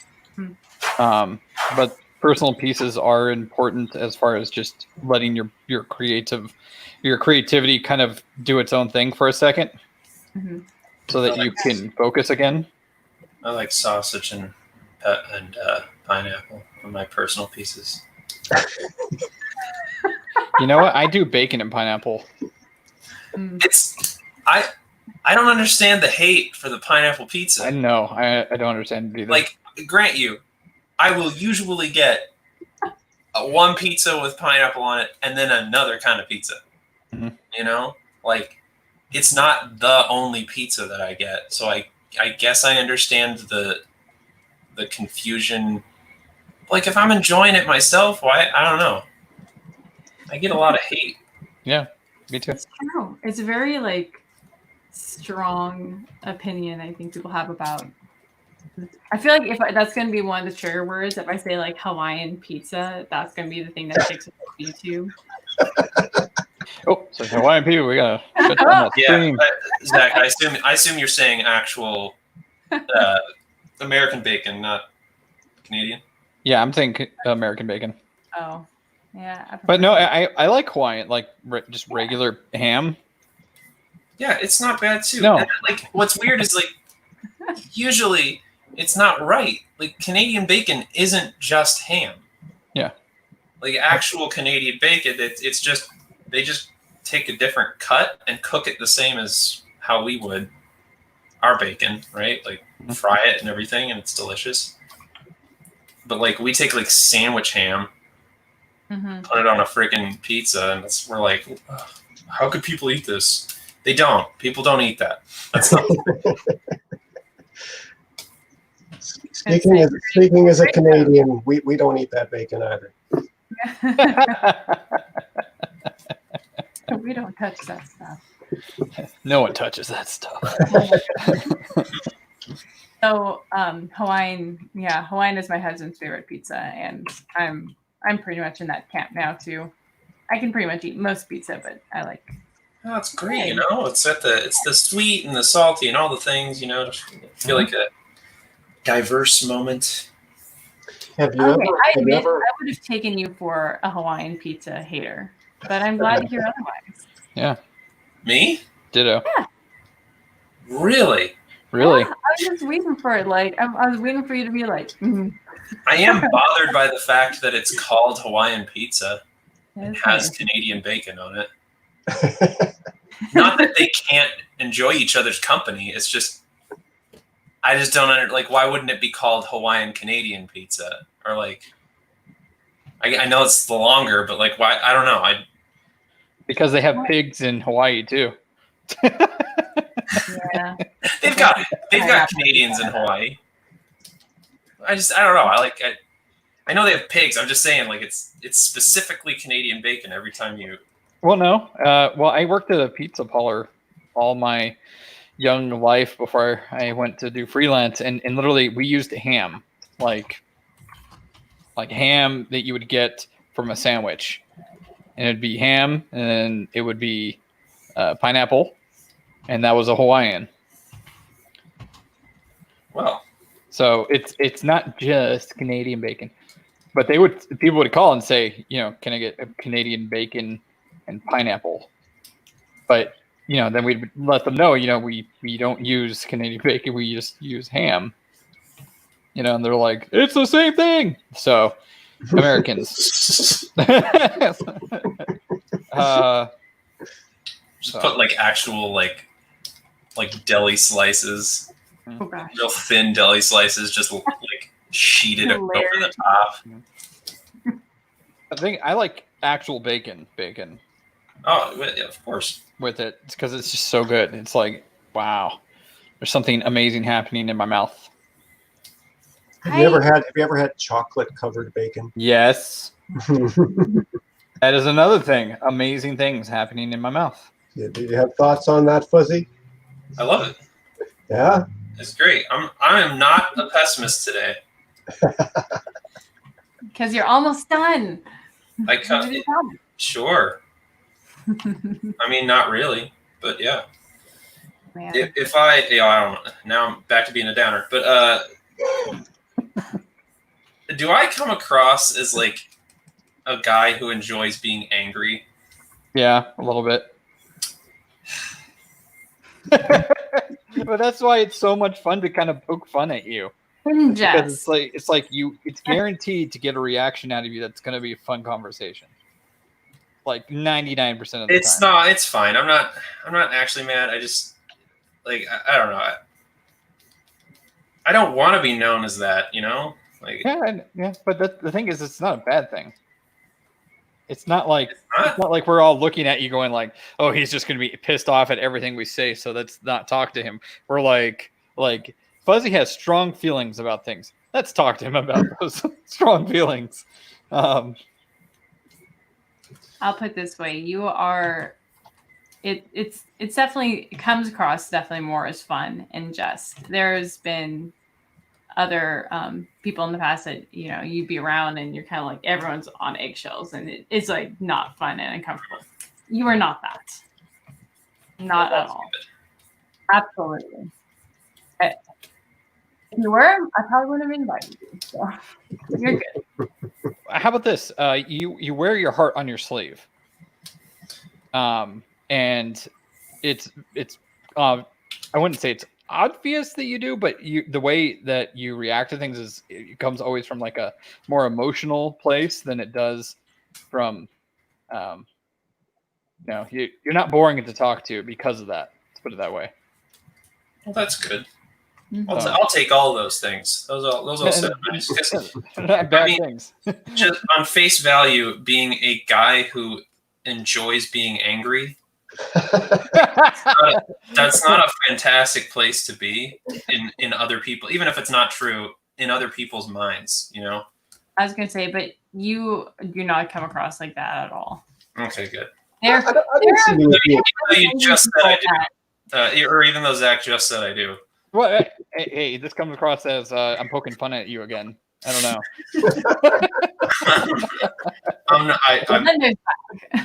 Maybe I saw an opportunity to poke fun at Fuzzy. I'm asking you like a genuine question, really. Hey guys, I can't take you seriously. Oh my gosh. I'm sorry. I really need your honest opinion right now. I'm in a low spot. Yeah, you're a piece of crap, man.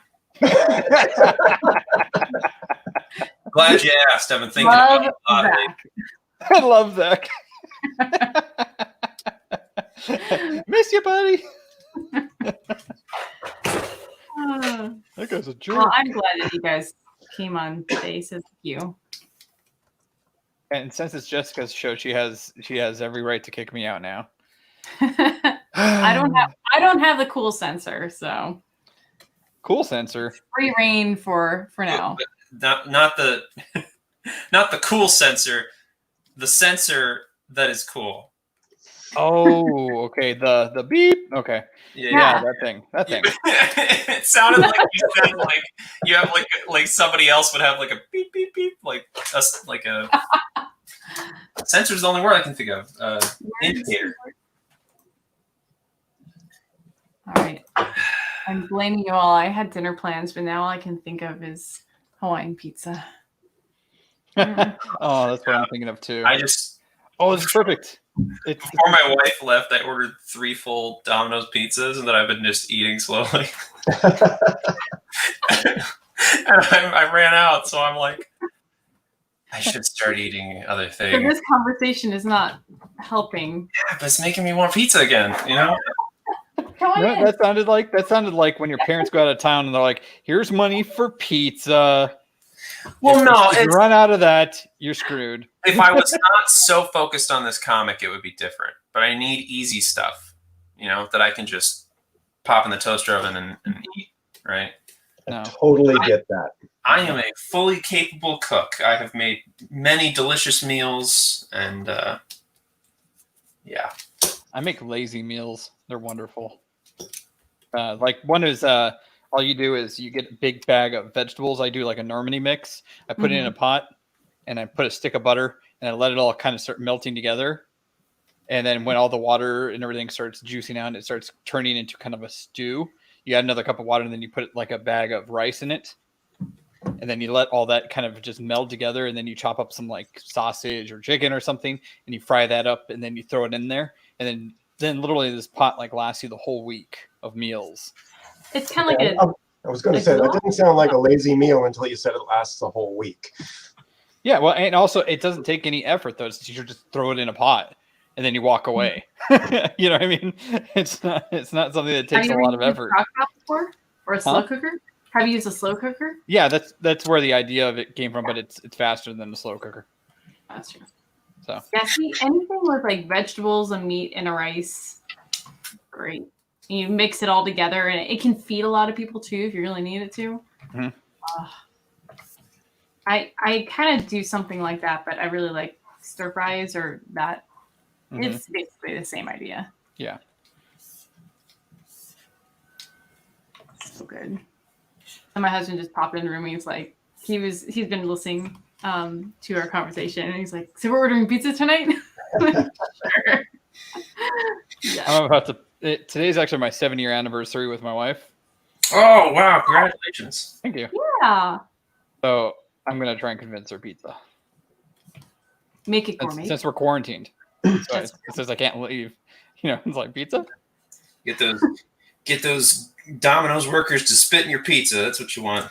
It doesn't matter, dude. We have it. So there's the negativity. You see? Yep, there it is. Classic fuzzy. Did you say you have it? Yeah. Oh, you got tested? Yep. How do you feel about, because they said that or they have said that they've had about 50% false positives? It's difficult when it's everybody in the household comes up positive. Well, are you all dying? No, we're all fine. We just can't go outside. I just had a vision of like Zach with his like hands and face pressed up against a window and like watching people on that side, like exactly, and some sad music in the background. Like waving to my neighbor. Hi. I am so wrong. What's the Adele song "Hello" from the other side? Hello. Actually, someone did a parody on that, and that's basically what it was. This is a quarantine version, and he's like, "Hello," and I really miss like Applebee's. He's like talking about all the restaurants that he misses.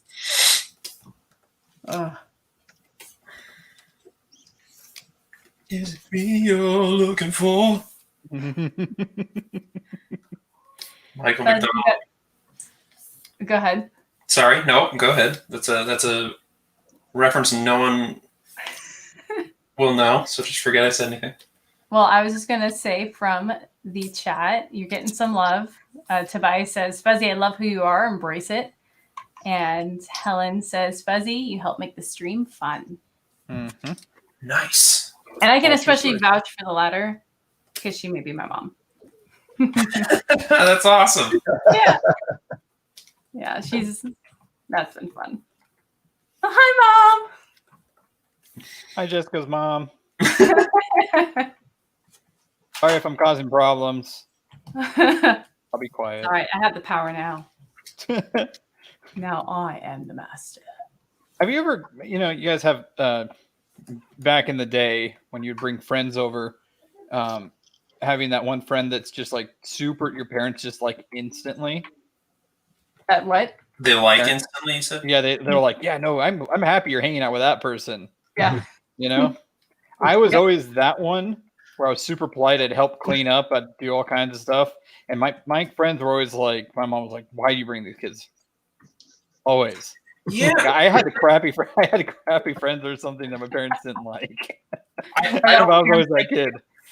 I don't know about my friends' parents, but I know that I was the guy that most of the time I was the guy that the parents of the girlfriend were happy to see. But that's, gosh, that sounds like bragging. Wait, your girlfriend's parents were happy to see Yeah. But I mean, the truth of the matter is, the girlfriend didn't really like me that much. And her parents did. The parents liked me more than the girlfriend did. I was like, He's a keeper. they're like, Yeah. and I knew this not because like I was like feeling it or anything. They'd literally come up to me and be like, we talk about it all the time. We wish you guys hadn't broken up.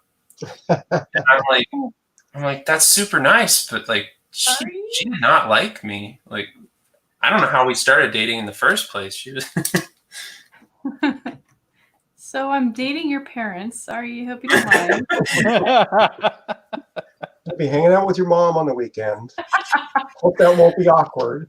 I always My thought God. that was strange though, when they, because that happened a lot with not me, because my wife is actually my very first girlfriend, so I don't have an ex out there Oh, that I have to wow. worry about. Yeah, that's super cool. yeah, it was one Man. of those rare things. It was a prophecy that one of my friends said. He said, the first woman you date, you will marry just because you're such a squeeb or something.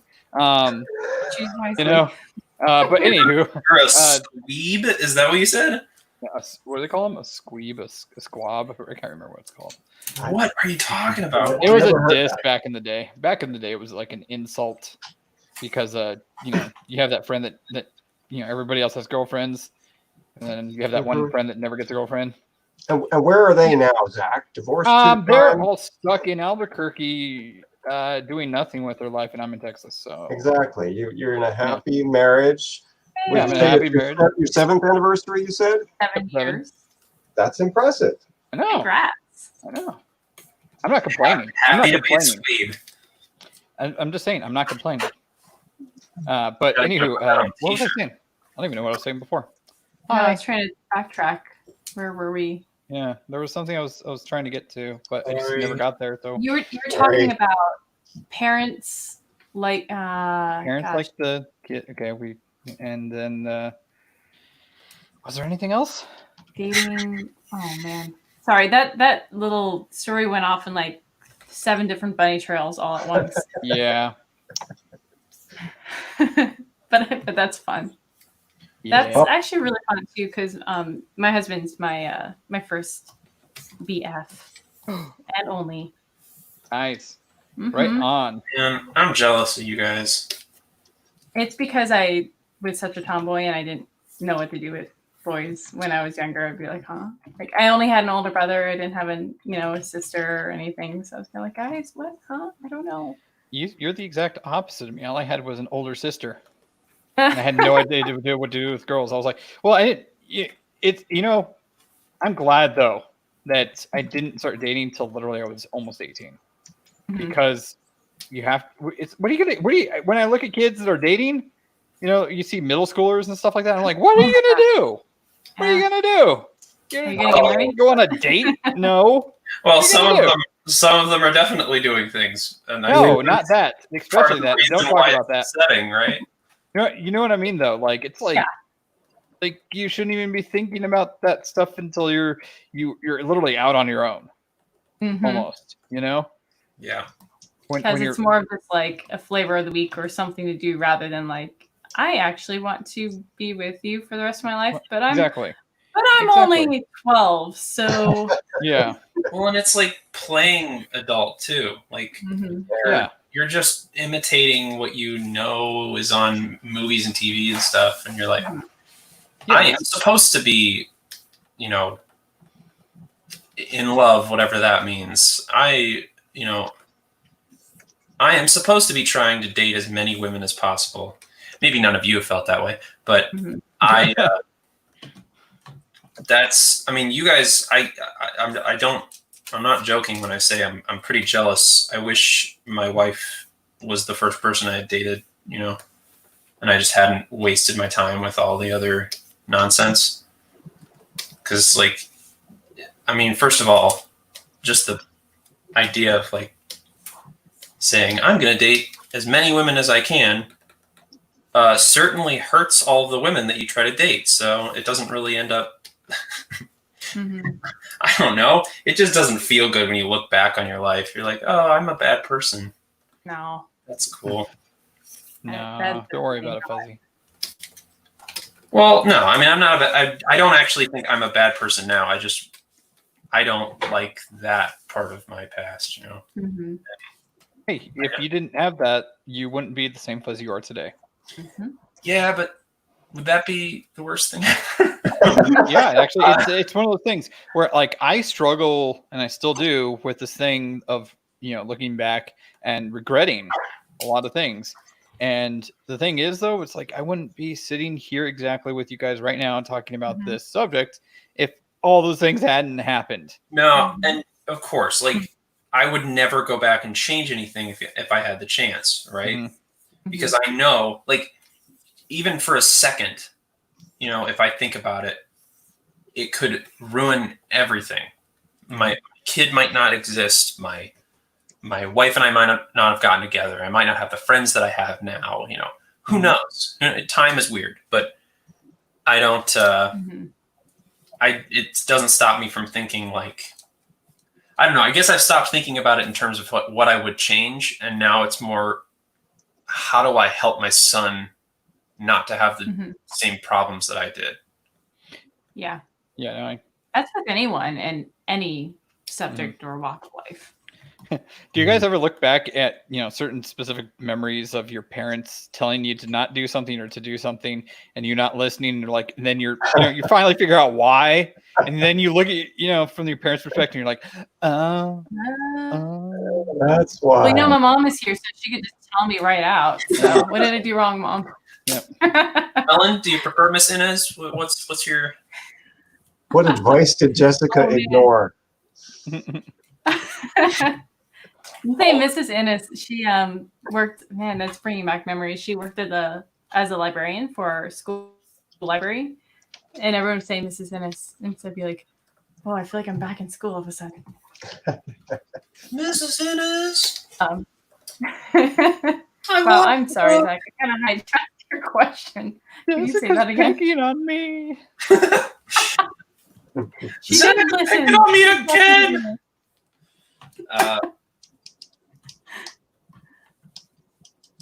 Sorry, that was a rabbit trail. Getting back to the question, the only specific piece of advice I can recall that I did not listen to that I wish I had was to save for the future. Never. I was young, I was foolish. Whatever I got, I spent, and I regret it. My parents never told me to save, so that's interesting. They didn't. That makes it sound like they're not negligent, horrible people. They just, it just wasn't something. if anything, they tried to instill in us that money was not important. Like it's required for life, but it's not a thing that you should like kill for and stuff. You know, like, and I'm not saying that your parents said that to you, Craig. I was just, I don't know. So that's interesting because I didn't grow up with that mentality of like, I'm trying to think of anything that I didn't follow. But like you really remember being like, oh, if I only did that. I was such a. I mean, I there were plenty of things that I didn't do, but a lot of it is stuff I still don't do. Mom and Dad, I still don't listen to you. Take that. I would usually listen to what they had to say unless I had some logical reason not to do it. Yeah.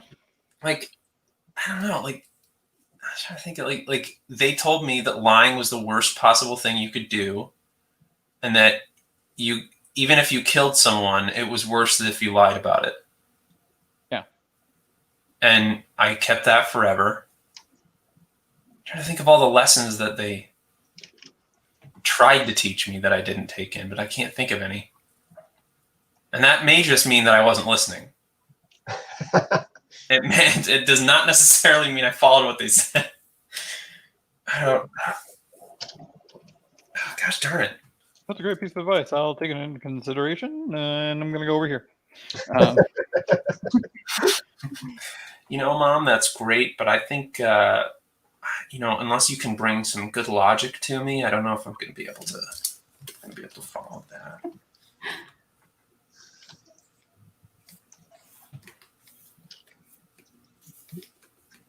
And that only terrifies me. My kid's going to do that to me. Yep. My kid already does. He's going to be like, Dad, that's great and all, and I get that you believe that, but I'm not going to do that, so. Cool. He'll just say, okay, boomer. Yeah. Oh. At the point that he's old enough to say that, it will apply to you. It won't, because that's a generation. Boomer is a generation, not a... He'll say millennial. This is the thing, though. When we say boomer, we're just referring to old people. We don't even refer to that generation. That's the point now. Like, young people don't refer to that specific generation. They would just refer to anybody who looks older than them. Yeah. That's so stupid. I hate being called a millennial. I don't know crap in the world. It's not even real. Yeah. Like, I thought, and I'm not kidding, for the longest time I thought the whole generation thing was like some government instituted thing that they used to, like, I don't know, for census or something. to keep track of things, which logistically kind of makes sense. I don't know, like, things do change over time, so it would be interesting to see the age demographics and how they handle things and what we can do to be better as a society. Except none of that's real, and it's arbitrary. Some dude made it up, and some dude. Everybody's some dude. It's not some dude without scientific credentials, It's me getting angry again. I'm back. Excellent. Excellent. We're going for find topics that'll get Fuzzy all fired up. Got a random question generator here. Ooh, that could be troublesome. We'll see. Do you believe in cryptids?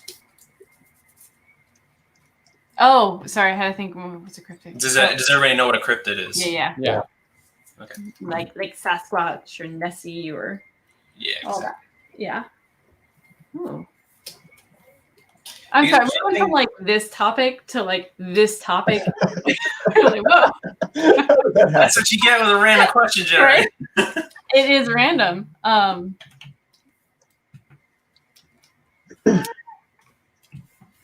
don't know. Yeah, that's a good. I kind of want to say that too. Like, I'll answer my own question. I have no earthly idea where to be at that, because like there's nothing.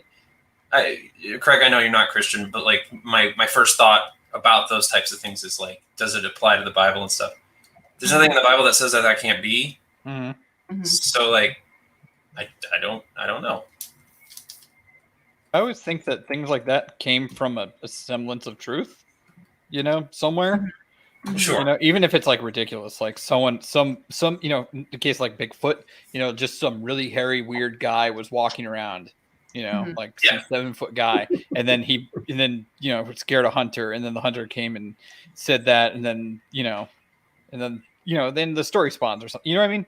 Like something like that, where there's a tiny bit of truth to that, but it's been exaggerated. Right. And like, there's plenty of stuff like Nessie. That's the easiest one. I don't believe that it was in, Loch Ness, right? That's silly.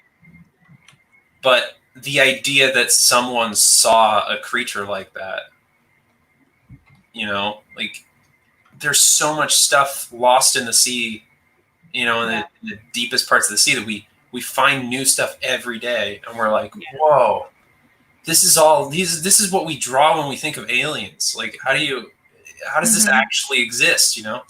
So I wouldn't be surprised if there was at one time some, like, I don't know, they say it all the time, the dinosaurs that survived or whatever, and that's why we prehistoric think we saw, I could see that. I mean, like you said, we are discovering new animals and creatures, so I don't see it too crazy to believe that there are things that we just haven't scientifically discovered. I mean, think about the last 100 years. Like, we've discovered a lot of things, but history is a lot longer than just that recent modern period where we now have more tools to find and discover new things. So, I mean, yeah. So I just remember desperately when I was 13, like wishing and hoping someone would actually find like a dragon skeleton and be like, see, they did exist. It's somewhere out there. I'd like try and like find the TV shows where like discovering dragons, and then like I'd be all excited, like they're gonna discover it, and then it's always like they show the camera angles and never like show exactly what they're trying to film, and then at the end they're like, who knows? And you're like, get the answers this Saturday, and then the answer is we don't know the answers. Exactly. I watched those. Oh, sorry. I just say they just have one of those shows where they're constantly asking those questions. Is it possible that this happened? Yes. Could it not be that it was that? Goo-doo-doo. Of course, it's possible. Anything's possible. I think what was it? I watched those exact same shows, right? Like you're just dying for Pokemon to be real or whatever. And like, when you're a kid, that's just like, that's all you care about. You're just like, please make my dreams real, please. Dying over here, and then they're like, we found fossils of a dinosaur that and dinosaur. Immediately you're like, big lizard. You're like, cool, we're halfway there. And then it was like, and within the throat we found all these parts, but there's one spot where it was open, and we're not sure what was there, but it's possible that it was something to create fire. And you're like, yo, is this real? Charizard. You find Charizard out there? It's all true. But yeah, but then you don't hear anything about that again for a long time. You're like, maybe it wasn't real. I don't know. I'm not a paleontologist. So like, now as an adult, I'm remembering all those stories and thinking like, did I really hear that story? Was that just some kid telling me something? Or was that like, did I watch that on a show? I don't know. And then they find out that like the cavity was like because a little mouse had like burrowed in the skull or something. It's like, no. Oh. Yeah, exactly. It's just, I don't know. Then like, One year they're like, we found dragons. Next year we're like, they're not. They're like, dragons aren't real, but all your favorite dinosaurs are chickens. Yep. And then the next year they're like, never mind. The feather thing was wrong too. Don't worry about that. That wasn't real. We lied. Or no, they didn't lie. They just. But if you watch next week's episode, we'll dive into. Yeah. Wait a second. So in 7th grade, my friend and I, like brilliant, the scientists that we were in 7th grade, we're thinking like, guys, if you just cross a bat with a lizard, you can make a fire drink. And like for 15 minutes after school, we were like in it. We're like, we can do this. Like if we somehow can figure out how to genetically like figure it out. And I did like a simple drawing, and I was like, we got this. We're gonna figure this out. Mm-hmm. And then we went and had lunch and forgot about it. That is by far my favorite thing about being a kid. Right? Like the convincing yourself that you're capable of doing things like that. Like, oh yeah, we can. Yeah, we'll knock it out in a weekend. Yeah. Yeah. No problem. We can do it. Genetic modifications. Like, what's that take? Test tubes? I got test tubes. Yeah. Let's do it. My mom's Just got test tubes in the Have garage. your mom call my mom, okay? And then Yeah, we'll split up a drive you sleepover. I'm telling you, we can do this in a night. No problem. I'll get the Mountain Dew. But first, we're gonna play Mario Kart, okay? That's what it is too. You don't tell yourself that you couldn't do it. You just say, "Wow, we have more important things to do." You know. Yeah. It's so true.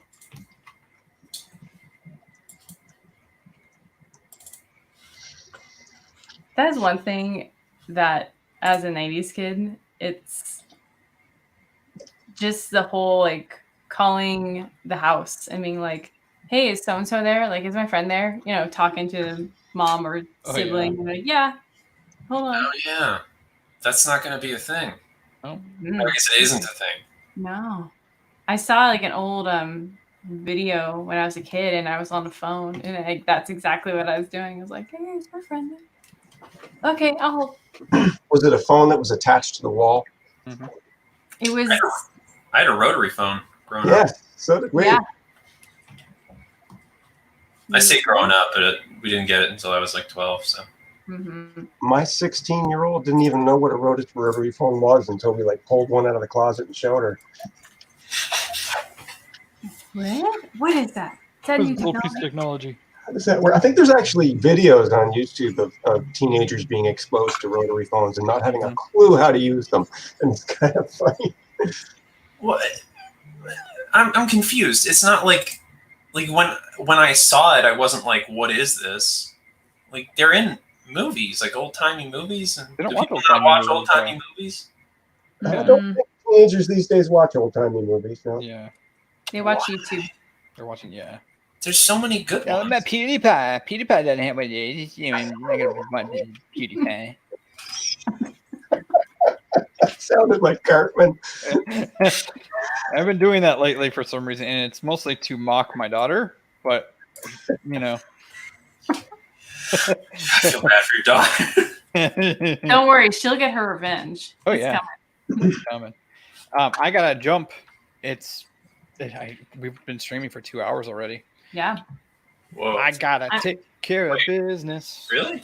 Yeah. My I do. husband is texting me and he's like, can I order pizza? Yeah. Yes. I tried to convince my wife, and she's all no. And I was like, oh, okay. Okay. On All right. Friday. Well, thanks for hanging. Yeah.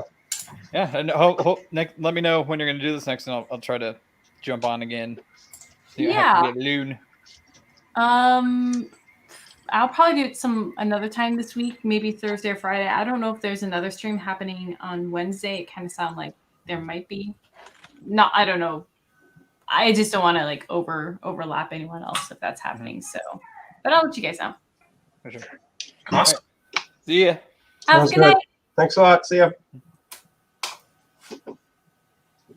I'm trying to be cool like Jason and like switch around on everyone's screen and Everyone a chance. Harder than it looks. It is. You kind of have to pay attention. Like, oh, it's been like 2 hours since I've not been on anyone else's screen. Hmm. I just felt bad because I feel like I'm just doing boring revisions and effects, endless effects. That it's kind of like, okay, you kind of watch 2 minutes and you feel like you watched 2 hours. So I'm really interested to see your effects because they look really good. Oh, thanks. So this wow. These are the revisions I'm making where maybe, I don't know, I think I went a little overboard. I've just been chatting and drawing and you just keep drawing. You can't stop. But I have this exploding star, and prior to it just had this, which is not bad. And I kind of liked it, but I realized Zach and I were earlier talking about style, and you get 30 pages into your comic and suddenly you realize the actual style that you want to employ. And I realized that I like more line-based drawing, and so this felt a little bit like a divergence from what I wanted. So I'm going back in and actually adding some effects, especially since this is a whole page and this is the only thing that happens on this page. I want to give some nice detail for the viewer to allow their eye to roam over. So I think I may have said it before, and I want to be careful because I don't want to like crap on the older versions, but your newer versions of your stuff are really, really good. That's the changes make it a lot better. I wholeheartedly agree. I don't, and it's weird to say that because it's not like the old stuff was bad. Yeah. I don't know. It wasn't poorly done. It was just this is much more sellable, I think. I don't know. It's amazing to me. Yeah. No, I thank you. I appreciate that. Like it's the old stuff is just different. It's a different style, and that's why I'm allowing myself to go back over these pages in particular. Once I start hitting my graphic novel, I need to be a little more deliberate about, finishing a page and it's done, and not trying to go and redo anything. But no, thank you. I really appreciate that. But you kind of planned for this to be a little bit of an experiment to solidify your look before you went to the graphic novel, didn't you? Mm-hmm. Yeah, from knowing that I still, how do I say this? I still didn't feel totally confident in the digital realm, especially with coloring. And I made a couple shorter comics prior to this, but those were not really in a place that I wanted them to be. So I knew going into this that I'm kind of picking it back up from that place, and I wanted to essentially warm up like an athlete warms up before, hopping out in the soccer field. So now that I have the experience, I'm definitely more comfortable and know what I want and what I'm doing more. Not to say that I'm going to continue growing and getting better, or I might have my bad days where I just can't get a certain look down. But it really, like you said, it's really just helped me trial run a bunch of things that I feel like I have the freedom to do so without the pressure of having to get it right the first time in a graphic novel. Yeah, no, it looks really good. Thank you. Actually, when I went to get your email address from your website, I poked around a little bit, and I have to say I really liked the cats with the kimonos. They were super cute. Hey. Oh, thanks. Kimono cats. Oh, yes. That was one of the things that I will go back and look at and be like, one of the pieces are that oh, okay, if I'm having a bad day, it's like I have done these and I really enjoy doing them, and they were really fun. And I would love to do more of them in the future. That is totally so. You can make a T-shirt line or something out of that. People would love those things. Yeah. I started doing them when we lived in Japan, and I kind of did one for each season, as you probably saw, and yeah, it was a good way of being able to do a set of art, so you can. It kind of kept me focused on a certain goal. You know, it had an end goal in mind, and it kept me consistent, so I could really try something from start to finish, and then I end up with a nice little set that actually they sold really well at conventions, and a lot of people like them, and neat because there's definitely room for expansion in the future. Because I always want to make now all the guy cats, like the samurai and the ninja and fishmonger, and all those fun things. That would be very cool. But I miss, watercolors are fun. I do miss that. Mm-hmm. Have you guys done any other traditional art besides digital? I got started traditional. You go ahead, Fuzzy. No, you're good. When I started, there was no digital. It didn't really exist in my realm. I'm almost 50 now. So I've been around for a while. But I did a lot of pastels, charcoal. I did a little bit of watercolor. Never really got comfortable with it. Mm-hmm. I did, oil and tried, everything. I tried everything. Painting with palette knives. I wasn't very good at that. Yeah, that's tricky. But I really liked the powdery pastels and the charcoals. I liked being able to draw with those darks and then to rub them around and soften them and smooth them and all that. I really liked that, and I liked that technique of having the mid-toned paper where you would have some black and then some white highlights you would add to it, and I enjoyed doing that. But I found it really hard switching to digital, to be honest with you. Much like it sounds like you're saying, it just feels different, I think that's why so many companies are trying their hardest to make it feel the same, as regular. The Cintiq is pretty, noticed a huge difference when I started using it. The drawing directly on the screen, and it's still not quite right because I don't have my resolution isn't quite correct. I don't have a good enough graphics card. So I should. It just means that I have to zoom in more, but whatever. But yeah, before I could afford to do digital, I worked primarily pencil and microns and Copics and some watercolor. I tried gouache once and I didn't understand it. I don't know. Whoever I don't even think I had anybody telling me how to do it. I think I just tried it and I was like, this is the worst. I'm used to watercolor. I'm used to Copics. This is terrible. Since then, I've heard nothing but praise over it, so I must have just done it wrong. But I don't know. I've done everything. I think that's cool when you can try a bunch of different things, and you really get a feel for all the different mediums and what they can do, and you really find what you like, what works well for you.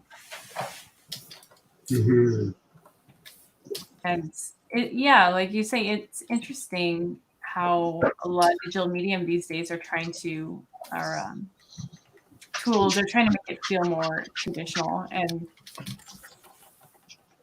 I mean, I think we just as physical beings are kind of wired to have that tactile experience, which gets sort of lost in the digital realm. So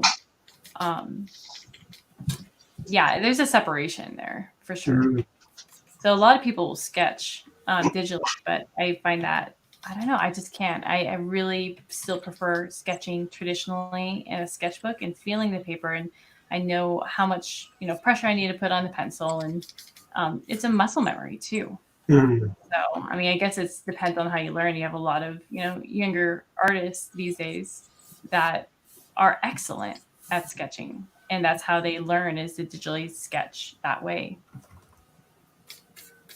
Yeah, and I think you're right, Fuzzy. The technology is getting better and better and better. I mean, with the Cintiqs, from what I understand, they have a little bit of texture on the screen, and the pen responds to how you tilt it. So if you're using certain brushes, it responds more like a real brush. Yes, that's partially the Cintiq, but then also you have programs that work that way, and everybody is, even if they're not trying to, they're working together to make a better experience. Mm-hmm. And it's really interesting to see like where it goes and where it's inevitably going to end up, which is just a fully digital version of what we already know. Paper and pencil, and I will say outright, it feels nothing like pencil and paper. No. I have heard of, and I have no interest in spending the money on it because it doesn't sound worth it. They have made sheets that you can put over your screens to make it feel like paper. And from what I've understood, it does feel like that initially, but you rub them out so quickly that it's not worth it. You have to replace them constantly. And yeah, they make that for the Cintiq. Mm-hmm.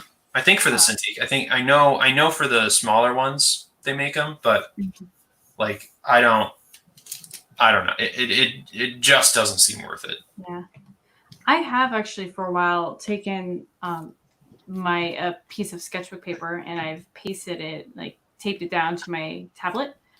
And for certain things, it actually has helped. I think when I was doing a lot of inking,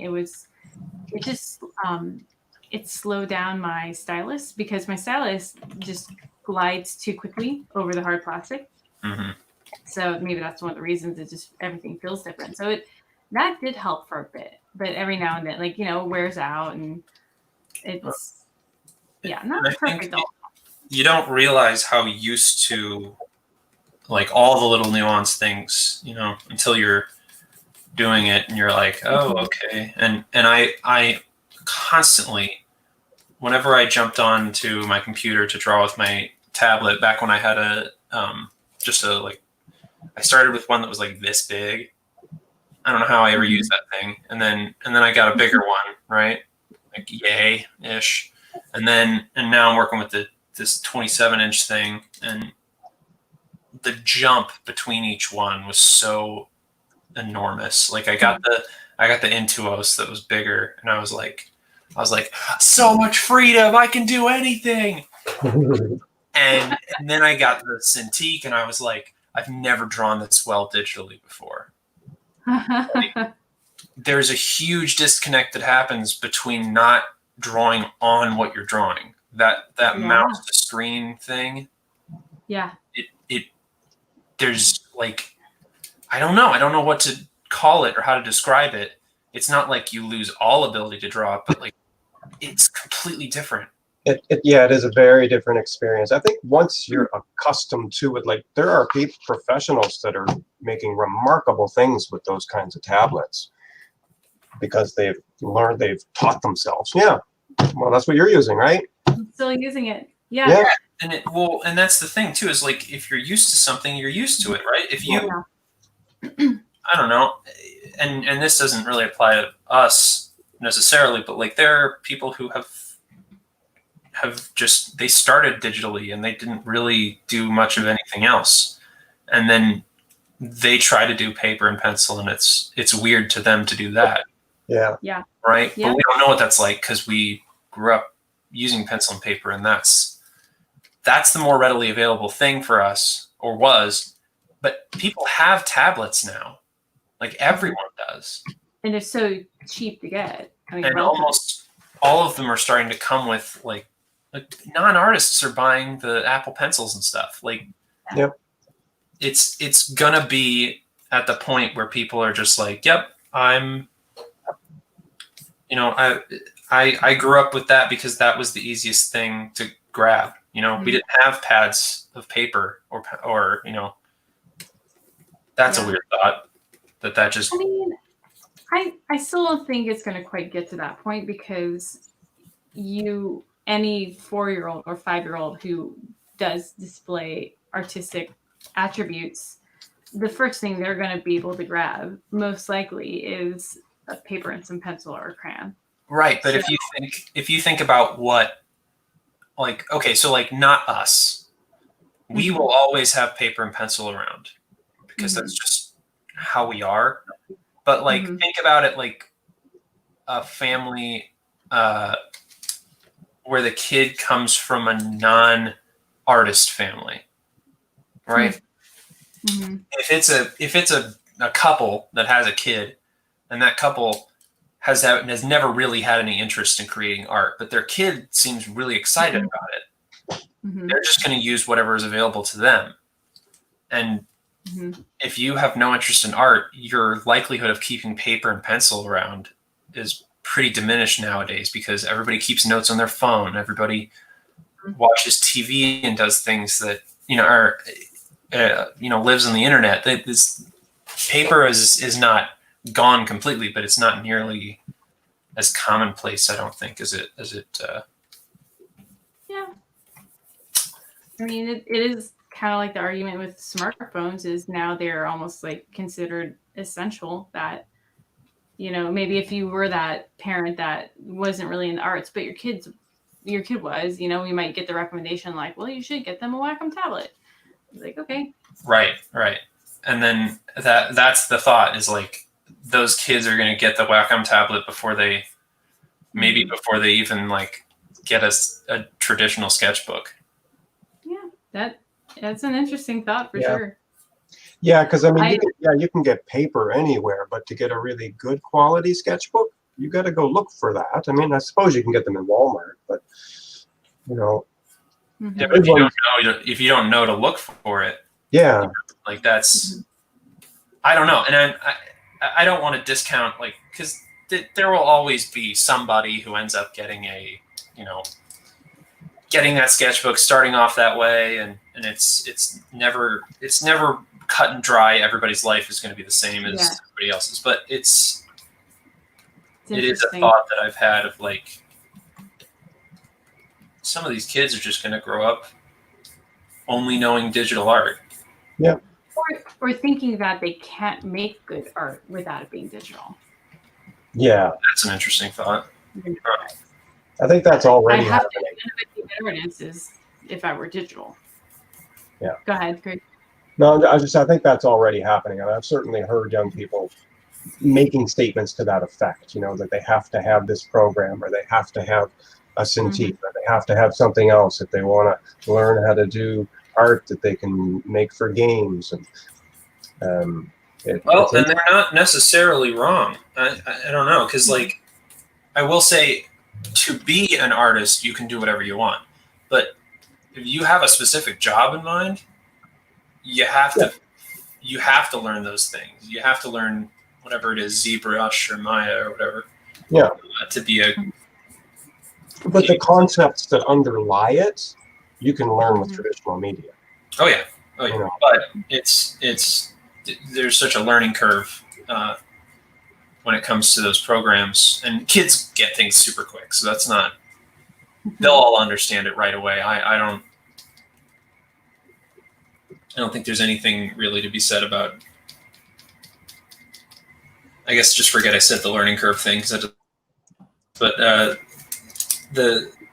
if they don't learn it, I guess, and then they try to get into the world later. Like I had such a problem getting into comic books because I don't know. I went to like a traditional sort of setting in terms of art schools, and they weren't teaching me that stuff. Yeah. What the digital you said, or the comic? Using illustration programs, working digitally to create art, to create two-dimensional art. It was either painting, like truly traditional studio art, or graphic design work. Okay. There was no in between. Interesting. And that, I mean, it still makes me angry, but like that was, I don't know, it was so infuriating because I thought that I would get this education and I never got it. And this well-rounded, I hear a lot of people actually frustrated, especially if it's like an art school. It does sound that kind of tends to be the trend. Yeah. And I wish I learned more real world, like the business side and like just operating as an independent artist. I'm still figuring that part out, and maybe that's because it always is a changing market, but to have but if your job is to teach, then you're supposed to stay on the cutting edge, right? Like to teach people what is right current. So like I don't think it's a good excuse for the teachers to be like, I don't know, if a teacher came to me and said, well, the market's ever changing, it's hard to stay on top of it. Yeah. Well, that's your job. We need to learn something. I don't know.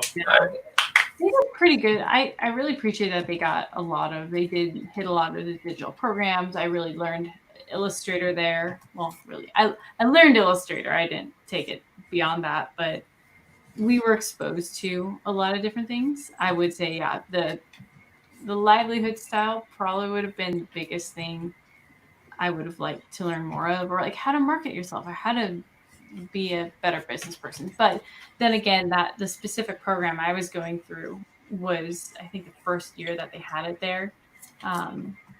Whereas everything else was studio art. So the focus was how to get into galleries. And as like, we were one of the first years of illustration and new pictures. And I think they're trying to figure out the shape of the curriculum. But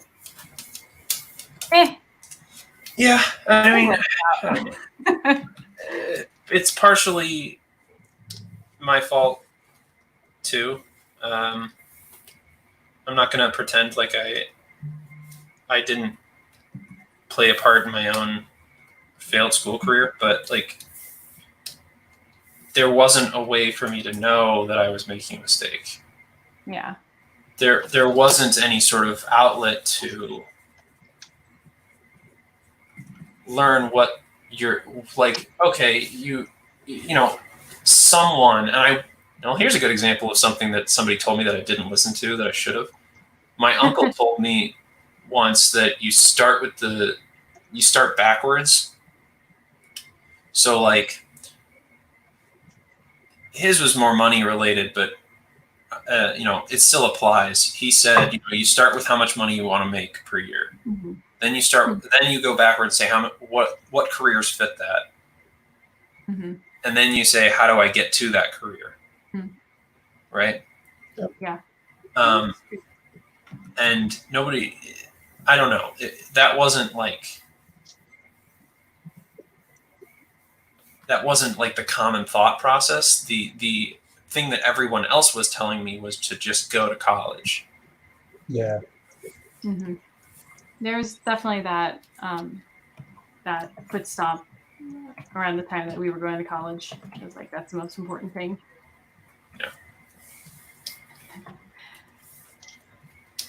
And I got an art degree that I am using, but look at you now. What? Look at you now.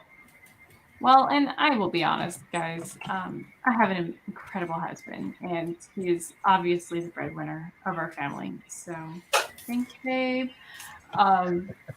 So I feel ridiculously blessed that I've been able to work as far as I have on my art. I think it would have been a very different tune if that were not the case, or a lot harder tune. So. Yes, it does. Having a good support system is pretty I don't know. You're not capable of existing without that. Yeah, exactly. Well, guys, it is 4:45 over here, so we're going to get ready for our pizza. I'm really excited. I wish I could have pizza. I think You already had 3 pizzas. Sorry, could I have just more. read a good comment from Tobias. This is Dr. Mayo, my former teacher, said we do an excellent job of teaching students to thrive in the previous 150 years. I laugh and I go. Yeah, it's definitely laughing through tears for sure. I know. I feel like all I do when I talk about art now is the whole art school angle, and I'm kind of tired of talking about it. I just want people to. I want apprenticeships to come back. Mm-hmm. Well, I think that might start happening here. How so? Be the next trend. Maybe just hearing a lot of my friends who we have a friend who is a machinist, and they were like, we will pay for your schooling, we will pay you to become a machinist, like we desperately need machinists. And so I think might be a little bit slow to catch up for people to catch on to that, but I think people are starting to see the value of trade schools. And yeah, so Now, it can be such a good choice if you come out with much less debt. You come out with real hands-on skills. You can get work pretty quickly, and people enjoy it. And it's actually good for your mental health. Doing physical jobs where you have to think with your hands and do things, which art does too. But yeah, well, no, that was something that. What was it that I remember? In the one cool thing I saw during college was that dental people going through the dental education, like they had to take like an art class of some kind, because everybody's got to take some version of diversity, right?